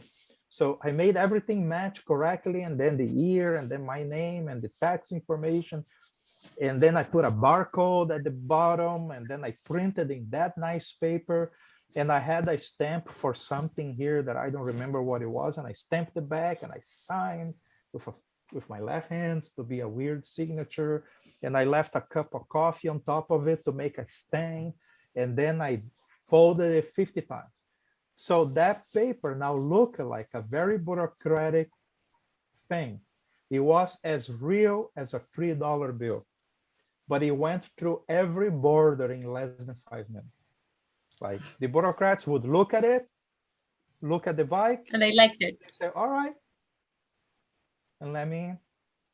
So I love to play with that, and look at if you want to really understand that factor, read about the history of hacking, computer hacking. Computer hacking started pretty much not in the strict sense of chronological starting, but it became a movement. It became a thing in America first.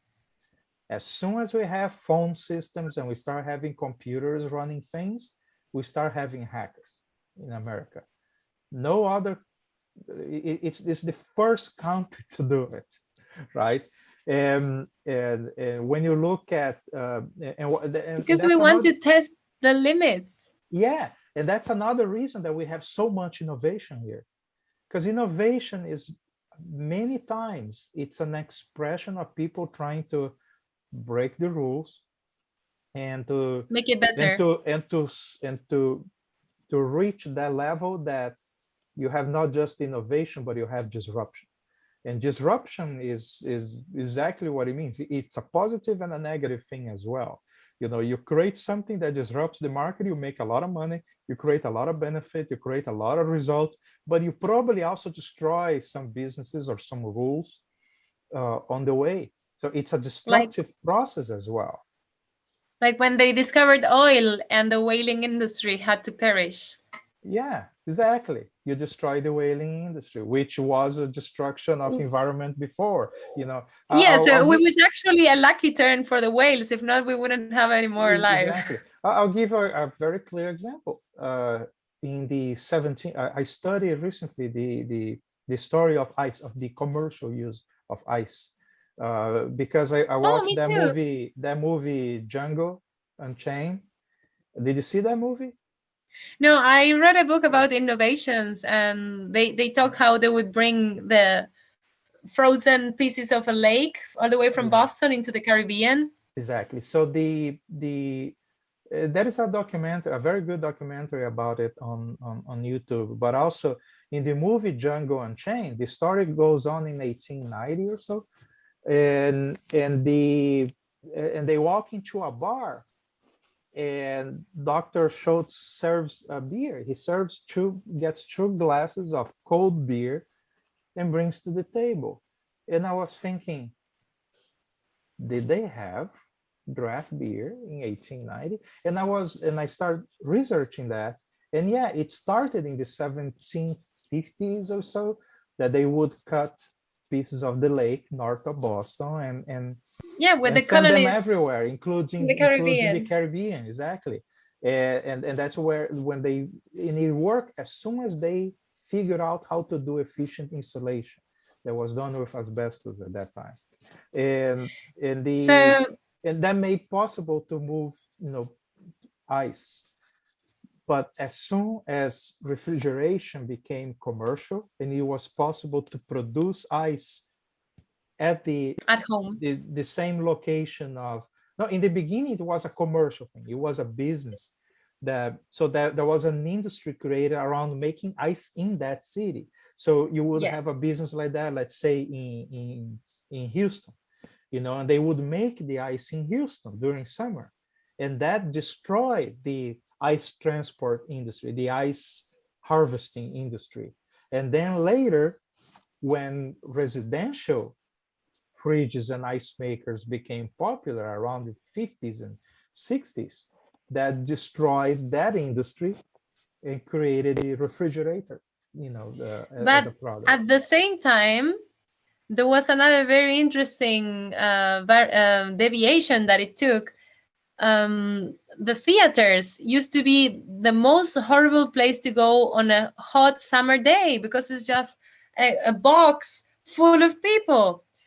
When they found out how to make artificial cooling, they started branding like theater with AC. With AC. And that made entertainment totally different, because before Mhm. it used to be like a pain to actually go there, and because of that they could start like making more movies and longer movies, and people wouldn't get sick of it. And I So bet even in I summer. yeah, I Yeah. bet that theater and movies were more of a seasonal thing. People would watch it a lot more during cold months. Yes. Like the fruits and vegetables were more seasonal. Now you can eat a banana in the middle of of winter here, because that Thanks to banana flash came from freezing. Costa Rica. No, because it was transported from Costa Rica and kept under air conditioning conditions all the way to the supermarket. So you can buy a banana in January in Boston. you know but Well, but AC also helped develop the railway system in the US, because thanks to, so I think it used to be maybe somewhere near Chicago that they would have all the beef production and stuff, it was and they south of needed Chicago, yeah, just between Indiana and then maybe Arkansas, St. somewhere, Louis or something. And the something thing like was, that. before they needed to transport the cows while they were alive, so that whatever you're buying them, somebody's going to butcher them. when they get all the freezing technologies, it was so much easier. You just have one central place, you do all the buttering, everything's in size, and then you just ship it around the country. Right. So Right. so yeah, it's actually very interesting when you look at the things we take for granted. Like, for example, we're using internet to have this call. Where does internet come from, and how, like, how was the very first international phone call from the US to Russia taking place, and how in the bottom of the ocean there are tons of wires that with fiber optic glass that are making communications possible, Yeah. and things like that. And It's now very, very satellites. interesting. Yeah. Um, So can I go back to sure. we were saying something about not saying no, Uh-huh. and you told me the Yeah.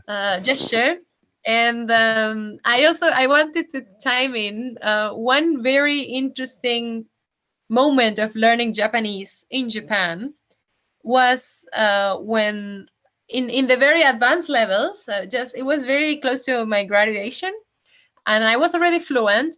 But you see, when you're already fluent, what they are teaching you, rather than the grammar, is the culture. So I remember this one item in the book was just like so mind blowing. And it was how to voice a complaint. If we want to voice a complaint, we just tell you, like, hey, Milton, you do this, and I feel like this. So please do not do it again.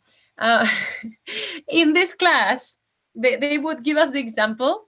They say, how do you tell your neighbor that their son playing the piano at odd times is something that annoys you? And we would be, you see, translating that into Japanese and saying, and they were like, no, no, no, no. In Japan, you go on a random day that you bump into them or something. I say, oh, how are you? Oh, yeah, yeah. And then you say, your kid's piano skills are excellent. And then you leave. Mhm. And I was like, but that's not a complaint, that's a compliment. No. If you are saying your kid's piano skills are good, you're saying, I can listen to your kid playing the piano. And when you say that, because everything works They about have to thinking do of the the work collective, of interpreting that as a it's coding. It's coding coding. 101, because you're encoding the message that sounds so nice, like, oh, your kid's so good. But, and with a smile and all, Yeah. and they actually know, like, shoot, these walls are made of paper. We have to be more careful at what time we do it. Or maybe we These have to walls get are them. literally made of paper. Surprise! Surprise. Yeah. Oh my God. I sometimes I still tell people that joke about the Oh, Japanese really? Can you guy. tell Oh, it, please? they I actually won't. I forgot I used to tell the joke until 2 days ago. I reconnected with someone who I didn't talk for maybe No, you 8 years tell or it. so. You gave it to me. You tell it. No, I know I gave it to you, but I've Yeah. forgotten it for so many Oh, you years. And forgot three it. days ago, Okay, so somebody the told me story about is the that supplies. there are three guys that no, their boat sinks and they survive and they get to an island, and it's a Japanese, an American, and a German. So when they get to the island, they figure out, all right, until we are rescued, we have to survive here. So the American starts acting American. He starts telling people what to do. So he tells the German, look, you Germans are very good at building things. So why don't you build a shelter for us? And I'm a hunter. I'm good at hunting. I'll go get some food. And you Japanese, you take care of the supplies. So, all right. And then he goes hunt and finds a wild pig and kills it and brings the pig. When he gets back to the camp, the German built a shelter that looks amazing. Everything is straight and built strongly and perfectly, and the door closes like a BMW door. It's amazing, the place, right? So they will be comfortable, but they don't see the Japanese guy. and they wait and wait, and they make dinner and wait, and they start looking for him. And then when they go look behind some bushes, the Japanese jumps up and says, "Supplies!" I cannot believe it's been 9 years since I told you I that joke. remember. Oh, And you remember every single detail. Now that you told me, I'm going to tell it to the next person I meet. But I used to tell it a lot. And then something happened. I stopped doing that. And I totally forgot about it until 3 days ago. Okay, I'll tell you another one then. Yes. Okay, I love jokes about countries, right? And when I do my comedy things, sometimes I use them. So one is about Australians. He works for New Zealanders, works for English as well, but better for Australians. So this Australian guy goes to Texas, and on his second day in Texas, he goes to a bar. And when he gets in, it's it's a Texas bar, so everybody has the hats and the boots and the guns and everything. And he goes to the bar, orders a beer, and starts drinking. And that is a girl that he notices, and she's pretty. And he starts looking at her, and he's looking and looking. He's staring at her all the time. And she is the girlfriend of the biggest cowboy. So at some point, the cowboy comes to talk to him. And he says, "Son, you don't look like you're from around here, are you?" He says, "No, I'm from Australia." "Good. Did you come here to die?" He says, "No, mate. I got here yesterday."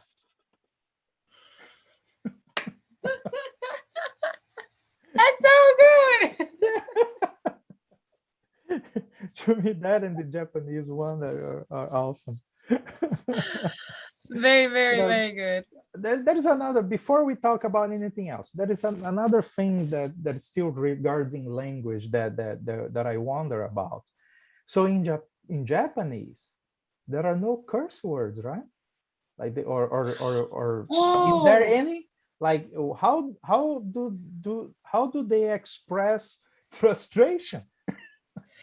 So that's a very interesting thing that you're mentioning. And you like it's Japanese is a very clean, filtered language, to the point that the gross thing, like the mean thing you could hear, and oh my gosh, watch out for their full language. If you hear, if somebody curses to themselves saying "kso," which means shit, but there is not, like, in my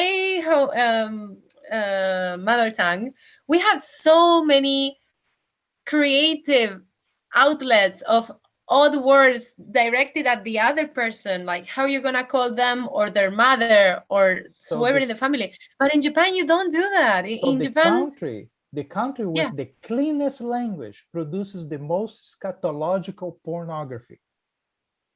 Isn't that like, because again, it's a visual language? Yes. I guess they do that.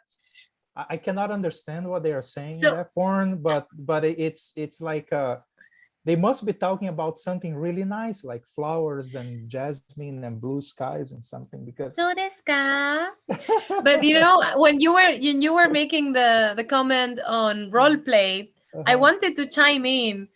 In Japan, role play goes to the next level. It's cosplay. Right.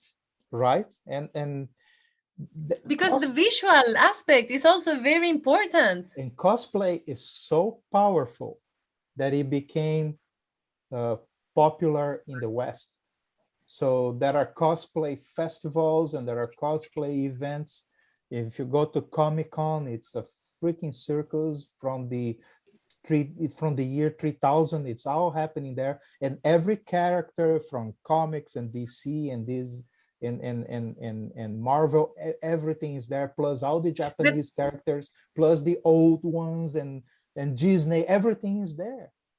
But you know what I think?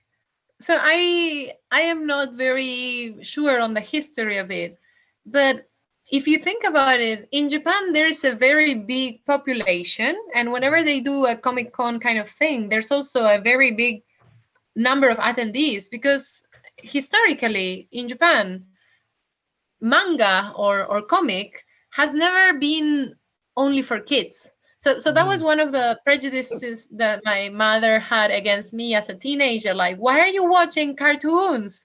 I'm like, no, mom, these are not cartoons. These are anime.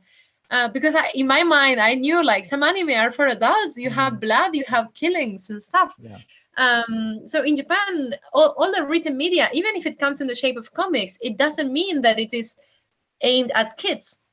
So in this like massive congresses that you get a lot of people, you get a lot of people in costume. And my guess, what you were saying that the West is taking it, maybe they saw that so many people in Japan normalize the concept of dressing up and playing the character that you like when you go to the conversion, Mhm. that then it's like, yeah, if they do it in Japan, why can't we do it in the rest of the world? But it only becomes popular if it is filling a void. So the void was here. We were undersupplied with that kind of role playing. And then when we discover the Comic Con festivals and all the and playing with those characters and going to the to everything from kids parties to the kinky parties, all and everything in between, using that kind of image and and playing those characters, yeah, it filled a void that already existed. And regarding some comics not being for children, there are at least three that I remember that are Western, but they are not really designed for kids, and the value they have for an adult is a lot better. One is Calvin and Hobbes. Calvin is definitely an adult comic strip. Gilbert is absolutely for adults. Most of the theme of Gilbert kids are not going to understand because they haven't been in an office yet. They didn't work a 9 to 5 job. You need to have to go through that drudgery before you can appreciate what Gilbert is. And the other one is Simpsons. When you look at the themes and the things they talk about in the Simpsons, it's clearly an adult comic. And I'm What not about South Park? I was going to mention that now. Some of my friends say, "Oh, South Park is like that too. South Park is for adults," but I never watch South Park, so I don't know. But I trust them that the because the choices of what they are going to talk about. I never listen to, I never care about South Park because the first time that I tried to watch it, I couldn't understand anything, and then I couldn't understand the language because of the accents, and it was in such a, it's in high speed, and I couldn't get it. So no, no, that's not for me.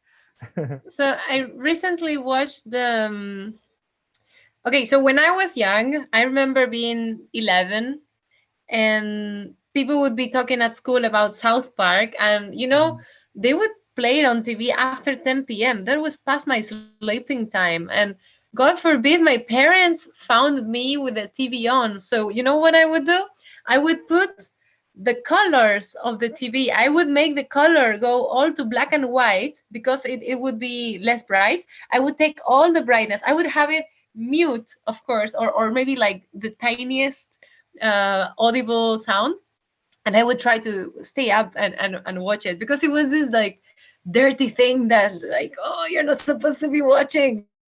And Mhm. just 2 weeks ago, I watched for the first time the documentary Bowling for Columbine, and I was very surprised that at some point of the documentary, they came up with the creator of South Park, who had been related. He had a connection to the school in the time of this, and Mhm. he took, like you said, no, we have something that we need to put in some sort of way, and South Park for became this vehicle to showcase like how much violence there's there, but you make it with I cartoons One day we and some should, sort yeah, one day we yeah. should talk specifically about that, because my opinion about every documentary that Michael Moore does is that they are funny, they are intriguing, and they are all absolutely wrong in almost every aspect that they try to.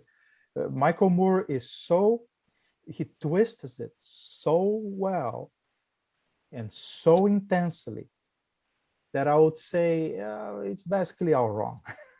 And the Bowling for Columbine, I watched it and I thought, from about what country are they talking about? You know what? When I That's finished not the watching it, reality that I see, you know. my first thought when I finished watching it is Milton will not agree with anything here. No, to me, it's all bullshit. It's all bullshit. It's a sophisticated form of propaganda, Well, what I didn't like about and especially the idea that we are very violent. It's one of the BS. greatest piece of propaganda of BS about America. America is not a very violent country. We are ultra violent on TV. Yeah, we export violence. We show violence on TV. We sell violence. That's how you make clicks. That's how you get people to watch a movie. You know, just watch any Quentin Tarantino movie. It's one of the greatest forms of art, and he does that by exploiting violence. And he But does that as a Tarantino was master. inspired It's amazing. It's with some amazing. Japanese filmmakers. Also, yeah. And almost every movie he does is a timepiece. It is being inspired by mostly 70s. A lot of this stuff because of that's when he was a kid, right? Yeah. But yeah, I explain to people that unlike most countries, violence in America is very geographically defined. So, for example, Chicago has one of the highest crime rates in the world for a major city, but 85% of it is in one part of Chicago. It's in the south side. Just don't go there, right? But the rest of the city is quite awesome. Another example I like to use is Boston. Boston has an average of like 80 homicides per year. And of all the 80, 75 will happen in only one neighborhood. The rest of Boston is as safe as Zurich. Okay, it's America, and especially in the countryside, America is very safe. Like our numbers are excellent. All the violence is concentrated in a few neighborhoods. Not all, of course, not literally, but most of the violence is in a few neighborhoods in the bigger cities. And so you can travel around, you can, the country is safe, nice, clean, and friendly. That's the reality. But that reality doesn't sell anything. That's the problem. So, may I ask you about your image of Japan in terms of violence? I will answer with one anecdote, one example. During the 90s, I believe, or early 2000s, there was a documentary or an article written about the world of sumo. Is that how you say sumo? Sumo. Yes. Yeah. And it showed how corrupt it was and how it argued that most of the plays are set and because a lot of the players, they are working under one house, right? So they have one, I don't know how they call it, like one dojo, let's say this way. So sometimes a player that is ahead in the ranking would agree to let another player win, an inferior player win, so he would also make into the ranking and things like that. There were all kinds of very serious allegations about that. And it shook Japan because it's a sumo is like a religion there. It's like it's important. It is. It's like football here. And No. It is literally a religion. Yeah, and it's connected one to one with religion, and that was like a major problem. And they replied that no, this is not true and all that. And over the next several months, a bunch of people died. A bunch of people got killed, like players that agree to go on TV or talk to reporters, and they say, yeah, it's true, that's how we did. None of them is alive now. None of them. They all died mysteriously of heart problems or poisoning, or they got beat to death. And the police report said that they had a heart attack, because heart attack is very common in that sport. So, Wow. and that revealed that Japan still has a mafia. Japan has very little or very close to zero violence in terms of like road Television. rage or homicide or someone just shooting the neighbor, this kind of thing. It's very close to zero, but they still have a mafia. They still have a lot of professional violence. In Japan, that is a correlation between corruption and professional violence, but it's all very discreet, and it's covered up pretty well. That's how things work in as well in Scandinavia. Scandinavia is incredibly safe. All the killers are professionals. So, have you ever heard of Death Note? I heard the name, but I don't remember what it was about. So, in the early 2000s, a comic followed by an animated series followed recent years. They even had then they had like the Japanese live action, and then in recent years even Netflix did their spin about it. It's a fantastical story in which a student of law gets possession of a book provided by a god of death. And in this book, if he writes a name, the person will die. If he writes the name and the way they died, they will die that way. If they only write the name, they die of a heart attack.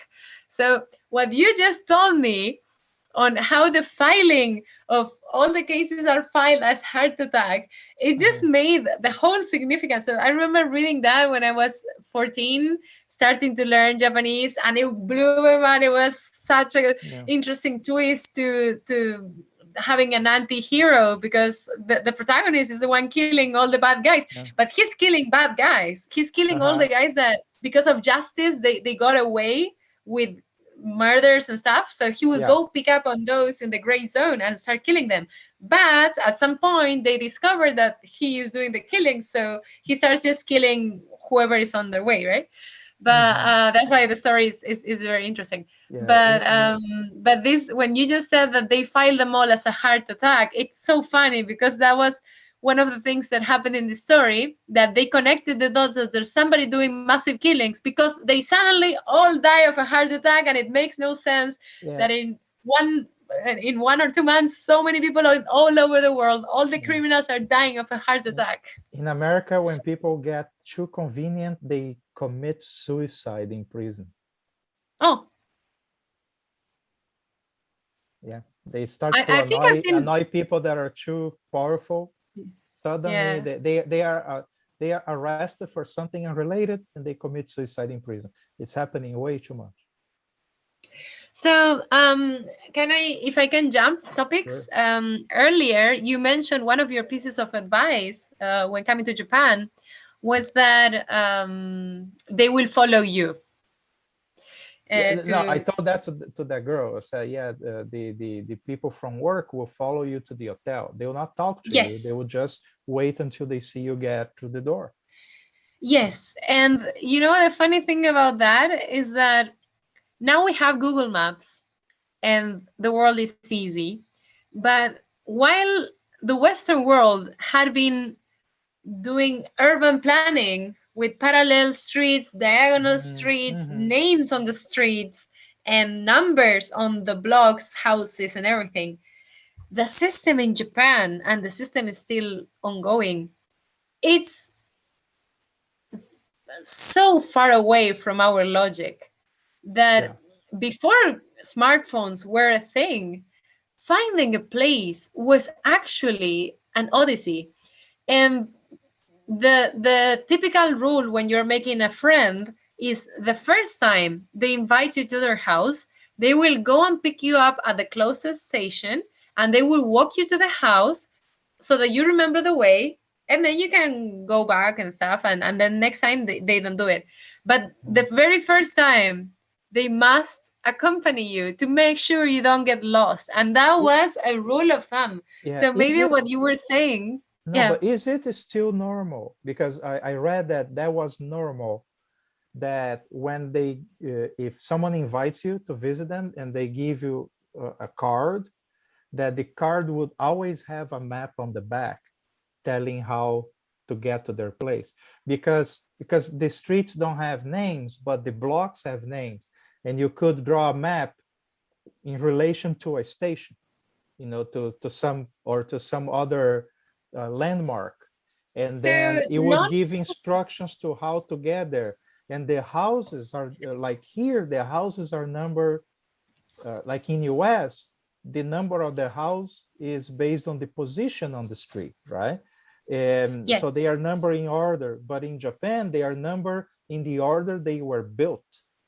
yes. So you So cannot even use the numbers to help. You really need a map. that's true. Sometimes when doing deliveries or something, I have to go around the block and like try to find the odd number out to see which one. Maybe looking at the houses, which one looks older, newer. I can guess the order. But what you were saying about the map, it is not a thing No? with people. It is a thing with businesses though. And Uh-huh. just today, I went to an art gallery and I brought back two, well, three, three, what do you call this? Like Souvenir? advertisement of other exhibits. Uh-huh. And all of them, when you turn them, of course, it's a postcard because you want to use this paper usually. Uh-huh. And of course, you get the map because you Uh-huh. want people to find it. Uh-huh. And this is the other one. You get a Mhm. lot of space to write, but you also Uh-huh. get The the map. map, the closest landmark, the closest station, and the address. And there was also this Harry Potter one upcoming next month, and blah blah blah. Uh-huh. Harry Potter, Harry Potter, Harry Potter, and of course, The this is map. the map, including all the Shinkansen lines, so that you can come from far away and not get lost. Uh-huh. So I would say the putting the map is still a necessity because you see you want to know where you're going. Exactly. Yeah, and your guys named the blocks instead of naming the. But that is another place where it's nearly as confusing. And that is Eastern Europe.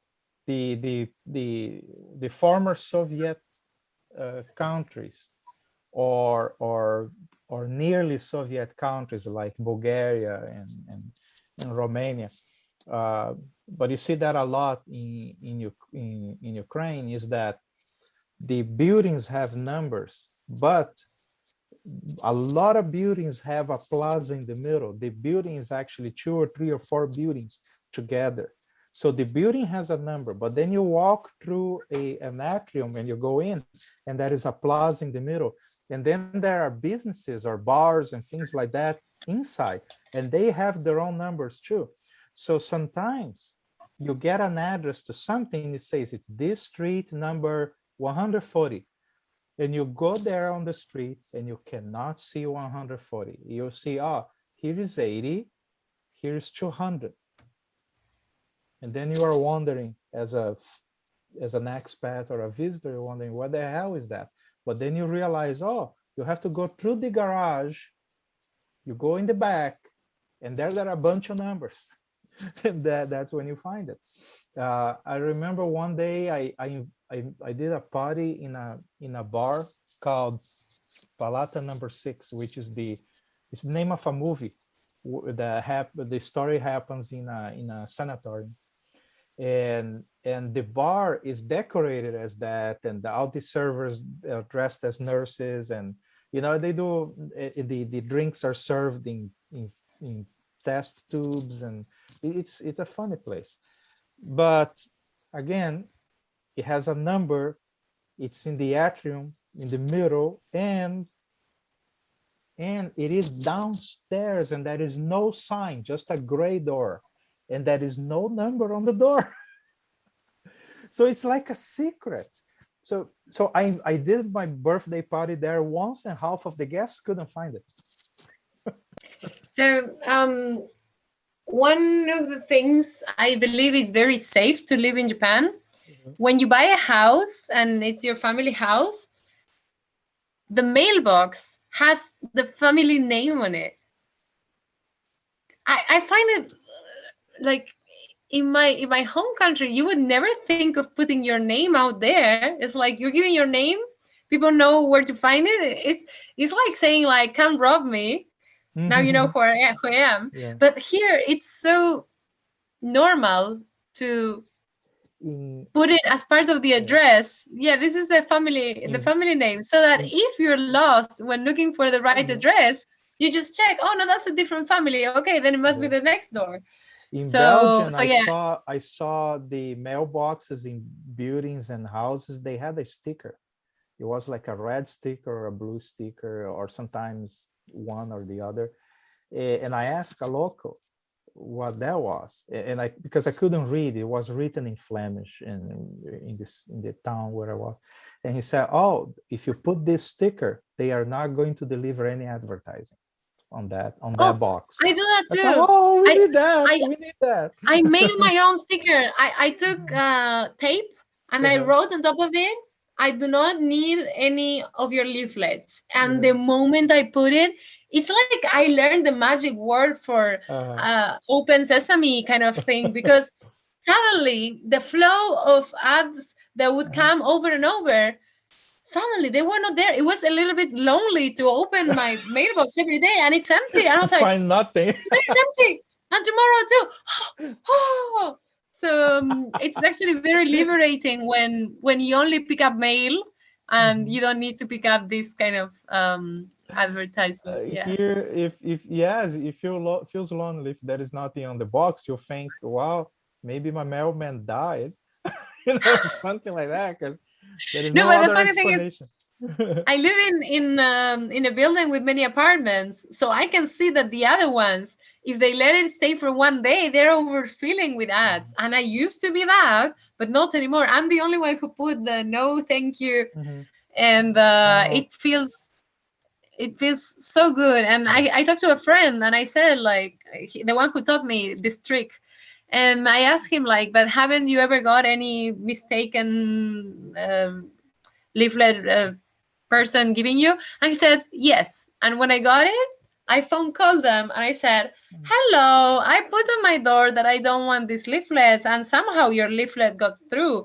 Could you please tell the person doing the delivery to read the sticker on the door?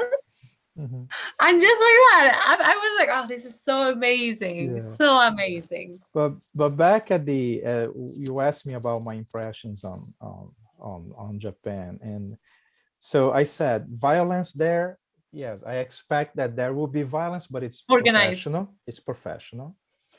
But when you read about the corporate scandals in Japan, you think that Japan is the most corrupt country in the world, because the level of corruption and collusion in Japan is scary. But also because there are certain things that here we consider here are illegal, and over there they were traditional ways of doing business. For instance, companies organizing in groups. How do you call that? Where like many companies of different sectors will group together as one, more or less like one cluster. Unit. Yeah, and they would try to buy from each other, and they would try to coordinate prices and do a lot of things. That was a traditional way of doing business in Japan. Here it's illegal, right? But then when you look at most of this you can call it a collective monopoly. Yeah, it's a kind of a collective. Yeah, But it had a name. It has a funny Japanese name for that, but I don't remember. But then I was reading the other day about all this drama with Nissan, that they ousted the CEO and all Gossen. that, and it's beginning to look like everybody was in the bag. It's like the entire management of Nissan apparently was in the back, and it was like they accused the guy of corruption, of high level corruption, and apparently everybody else was doing exactly the same. So and this kind of scandal and accusation and sometimes people are accused and then they disappear, oh, this guy, oh, suddenly he had a heart attack, and like all these things keep happening, and the when you read about the Japan, keep in mind, was occupied by the US before uh, uh, First World War, when the first merchant ships would go to Japan, they would at that time merchant ship was also a navy ship.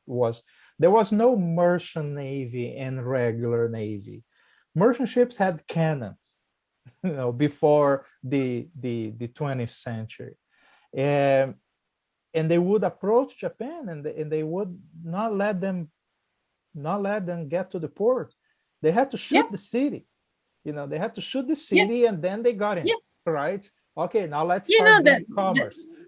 the history of the westernization of Japan, Yes. basically of recent Japan, it starts with an American, not bully, but like strong captain saying It had like, to be you done are by gonna force. open Yeah, your port or we're gonna yeah, blow it, and yeah, they yeah. had to open No, it. yeah, and they But and they, and I was reading that they shot first.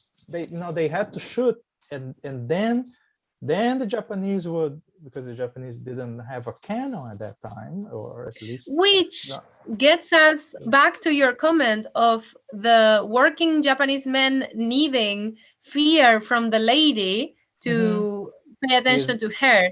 So exactly. basically, what happened in the time that Japan was closing contact with the rest of the world, it had been a moment that up until then, Japan had looked up to China a lot, and they would have like envoys for China, for Ryukyu and other nearby kingdoms. And at one point, they realized like, hey man, these people in the continent, they're always in war. We always have to send them supplies. Mm-hmm. Surprise. And it's like, this is not convenient for us. So Mm-hmm. when they realized that, they were like, okay, let's just close from the rest of the world, and Yeah, it's but not my war. exactly. So this American coming and saying like, no, you cannot ignore the world. You cannot Yeah. not be globalized. We Well, want to trade with you. We're gonna force you to open up. yeah, So that's how the textbooks. yeah, Yeah. there's a very good movie with Tommy Lee Jones called The Emperor, and it shows the story of the right after the war, when they had to they had to determine if the emperor was guilty of war crimes or not, and end up being a political process in which, because if they went against the emperor, there will be resistance, and that resistance will be bloody and take a long time. But if they let the emperor stay, then the army would, whatever was the rest of the army, would be much more cooperative, and it was going to be a lot easier. So there was a lot of pressure from Washington, D.C. to find the emperor guilty. And there was a lot of pressure from wise people that were there on the field explaining, oh, that's a really bad idea. And we know how it ended. But through every history of of the occupation and how Japan was modified by force, by humiliation, and then by logic, uh, the anachronism, the corruption, and the irrationality of management in Japan was always very evident, which also is one of the reasons that Japan ended up going to war. Japan was dominating Southeast Asia, dominating the seas all the way to nearly Australia, and they were in a very good position militarily and economically, and they were kind of it was sustainable. That would be the word. And then they decide to attack Pearl Harbor, which by any analysis of the information that they had at that time, it was a terrible idea. They were, even the generals, it's now that they figure out what people were writing at that time. Pretty much everybody was against that idea. They said it's stupid, crazy. Yeah, those guys only have 3 aircraft carriers, but they have 27 being built right now. Like America is the American Navy is huge. Like it doesn't even compare. It may be a little bit in the tatters right now because they are still moving stuff out of the Europe theater, but it's not going to work out well. And also you cannot, they realize what Germany realized a little bit too late, that when you declare war on a country that you cannot bomb, it doesn't go well, right? Japan, just like Germany, didn't have any way to bomb the factories in Chicago or in Minneapolis, in the middle of America. But America could go and bomb Japan. America could go and bomb Germany. So there is no way to win when you are the only one that can be attacked, right? So I study a lot Second World War, and it's pretty clear that both in the case of Germany and in the case of Japan, they had a management style problem in which every layer of management was afraid of telling the truth to their superiors.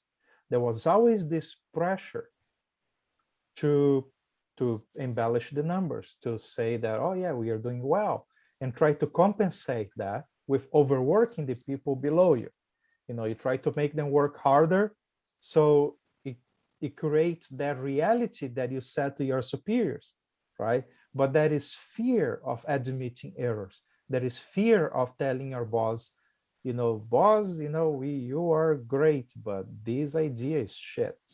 And the Western countries, the allies, were cultures where that was much more acceptable, and especially in America, like the corporate world, especially the more modern, more disruption, oriented businesses, they reward that. They say, no, you have to tell.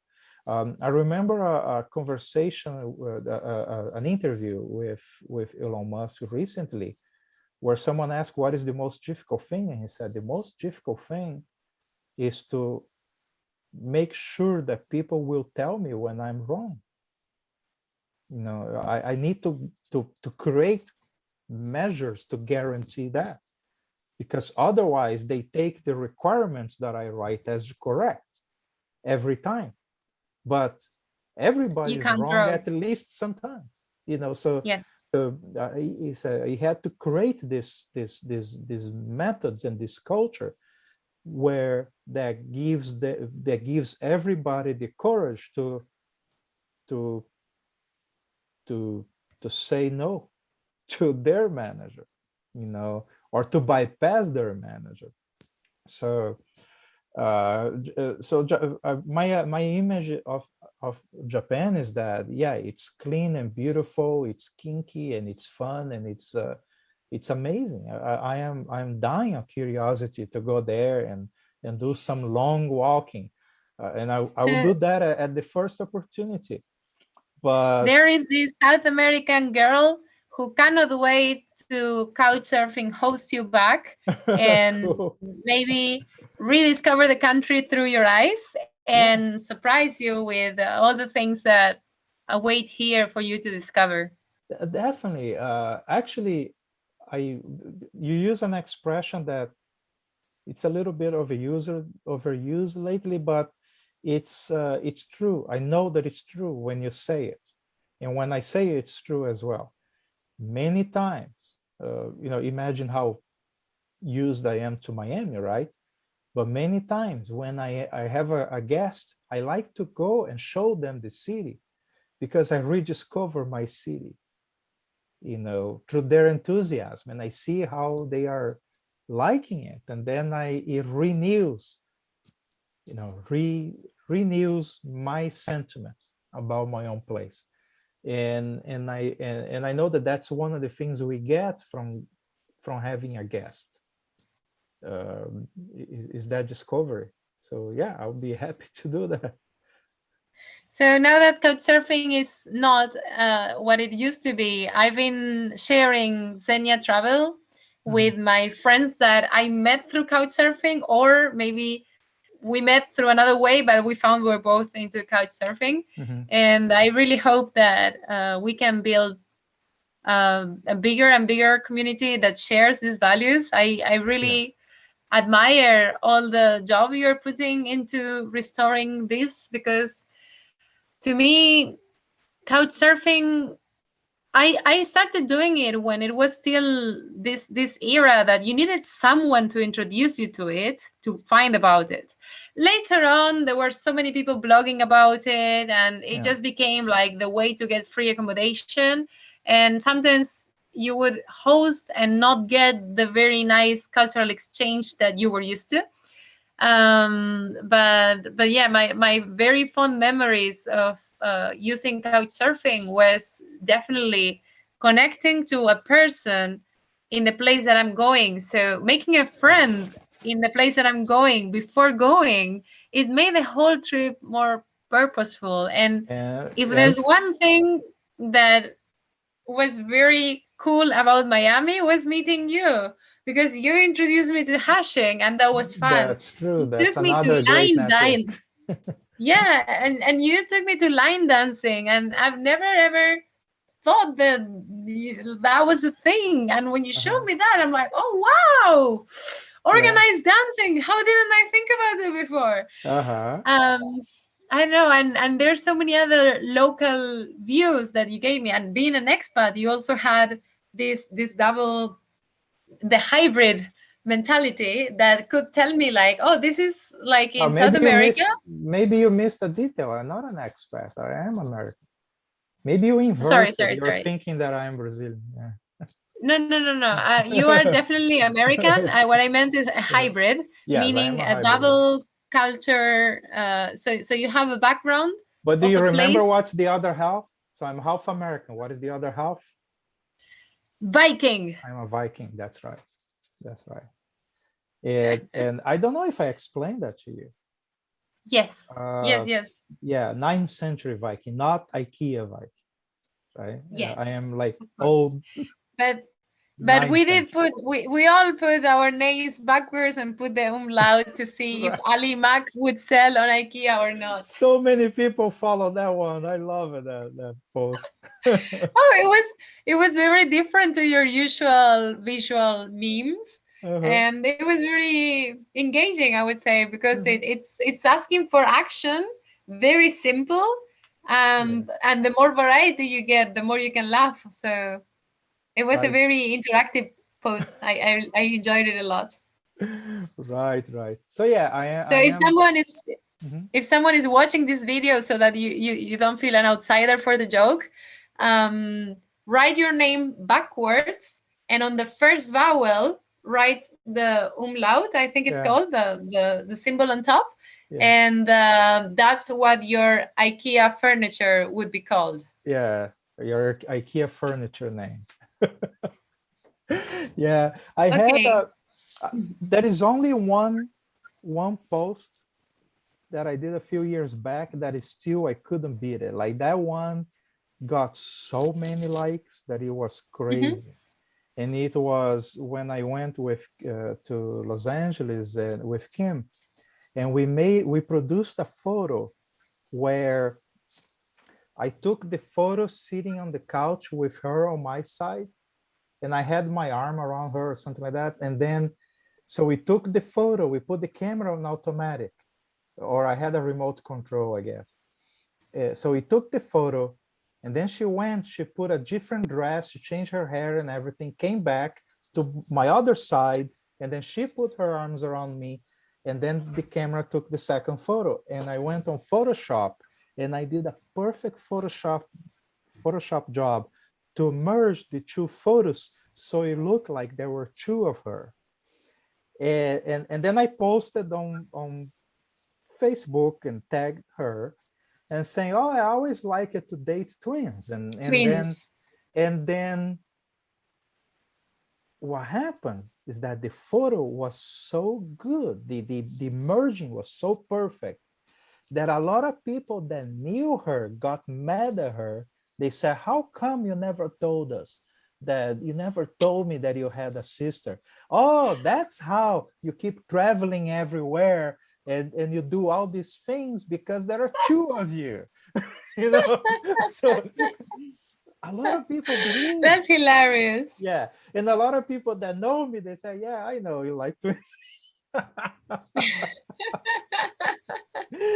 Oh, that is so funny. And then later, I think it was like some 1 or 2 years later, I took a photo in Austria with twin sisters, but they were real, right? And we took this photo, and they were one on each side, and all that. And then my friend said, "Oh, your your your your your Photoshop skills are getting even better now." I said, "No, they are actually twins." I said, nah, it's not. Now nobody believes me. Well, yeah. Travel. Okay. We mentioned travel. Yes, I'm Sorry. doing. Oh, yes. Go ahead. For the twin experiment, do not do it with me because there has been suggestions of more than one Camila, and many people will be like, no, the world is enough with one, no more. So yeah. Two of them would overload the world. Yeah, that's the But reason why there's only one. yeah, but talking about Xenia, I have this project for a while now, and we are still cycling through building and rebuilding and improving and all that. And some time ago, I was advising a friend that he's starting a startup as well.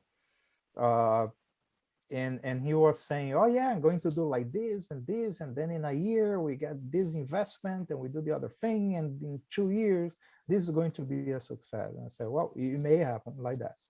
It may happen the way you described, but most likely you are going to do it and redo it and build and work 60 hours a week for a year. You burn out, you'll give up, you start again, you're going to cry, people are going to lie to you, things are going to not work, and then you start again, and then it's going to work a little better, and then you occasionally you get an investor. And at some point, if the idea was executed well enough, if you change it correctly, course when necessary, maybe it will work. That's the reality of a startup. I'm very happy that we are really making progress, and we are reworking and we are improving. The app that is there is going to get a lot of significant improvements this year, and we are figuring out ways to bring money into the business and things like that. So I am excited, and one of the things we decide to do is to promote this podcast. So these podcasts are sponsored by Xenia Travel, and we will continue doing them. I'm shooting them like weekly or so. And also we are going to very soon be sponsoring and promoting some other podcasts. We are already doing that with one that my friend Jesse is doing. He travels with his wife, and they do amazing videos, really beautiful videos of his travels. And we are helping them, and and trying to bring some technical resources as well. But yeah, the way to build it is a lot of persistence, and at some point it's going to work. And we are, at least I am, very happy that we keep making progress. So yes, I appreciate your support and appreciate you talking about it. Now, I appreciate you for all the efforts that you're doing, for having me here tonight. And I will be very happy to introduce you to my friend that I consider is more interesting than me. You should definitely interview her. That's not easy. But still, thank you for finding me and my talk interesting. I'm sorry if in the beginning I sounded a little bit like pessimistic about my upbringing, like my surroundings. But yeah, it was a very nice exchange of ideas, and I think we can do this again some other time so that you can tell me your opinion on Michael Moore's other works. Maybe tell me beforehand the we should names do so that that I in can watch private them. first, because it doesn't look good. All right. We don't need to make it online. If But I'm going yeah, to, thank you. if I'm going Yes. to shit all over it, I better do that in private. All right. I'll look for another joke that I may be able to tell, one of those nationality ones. I really love the Australian. Did you come here to die? That was really good. Yeah. And thank you for reminding me of the surprise. Now I'm gonna revive it. Yeah. Reignite the fire. Yeah. No, like you are a very interesting person, and your story will be, it will be like it is with Mike Baum. I need to do a podcast with him like once a year, because it's too much, too many good stories. It's too interesting, and I think that with you it's going to be similar. Okay, I have a couple of ideas of things to talk in the future. So yeah, let's see how this goes and keep it up another time. All right, thank you so much, Camila, and we are going to meet when we can. Bye bye. See you again, and come to Japan.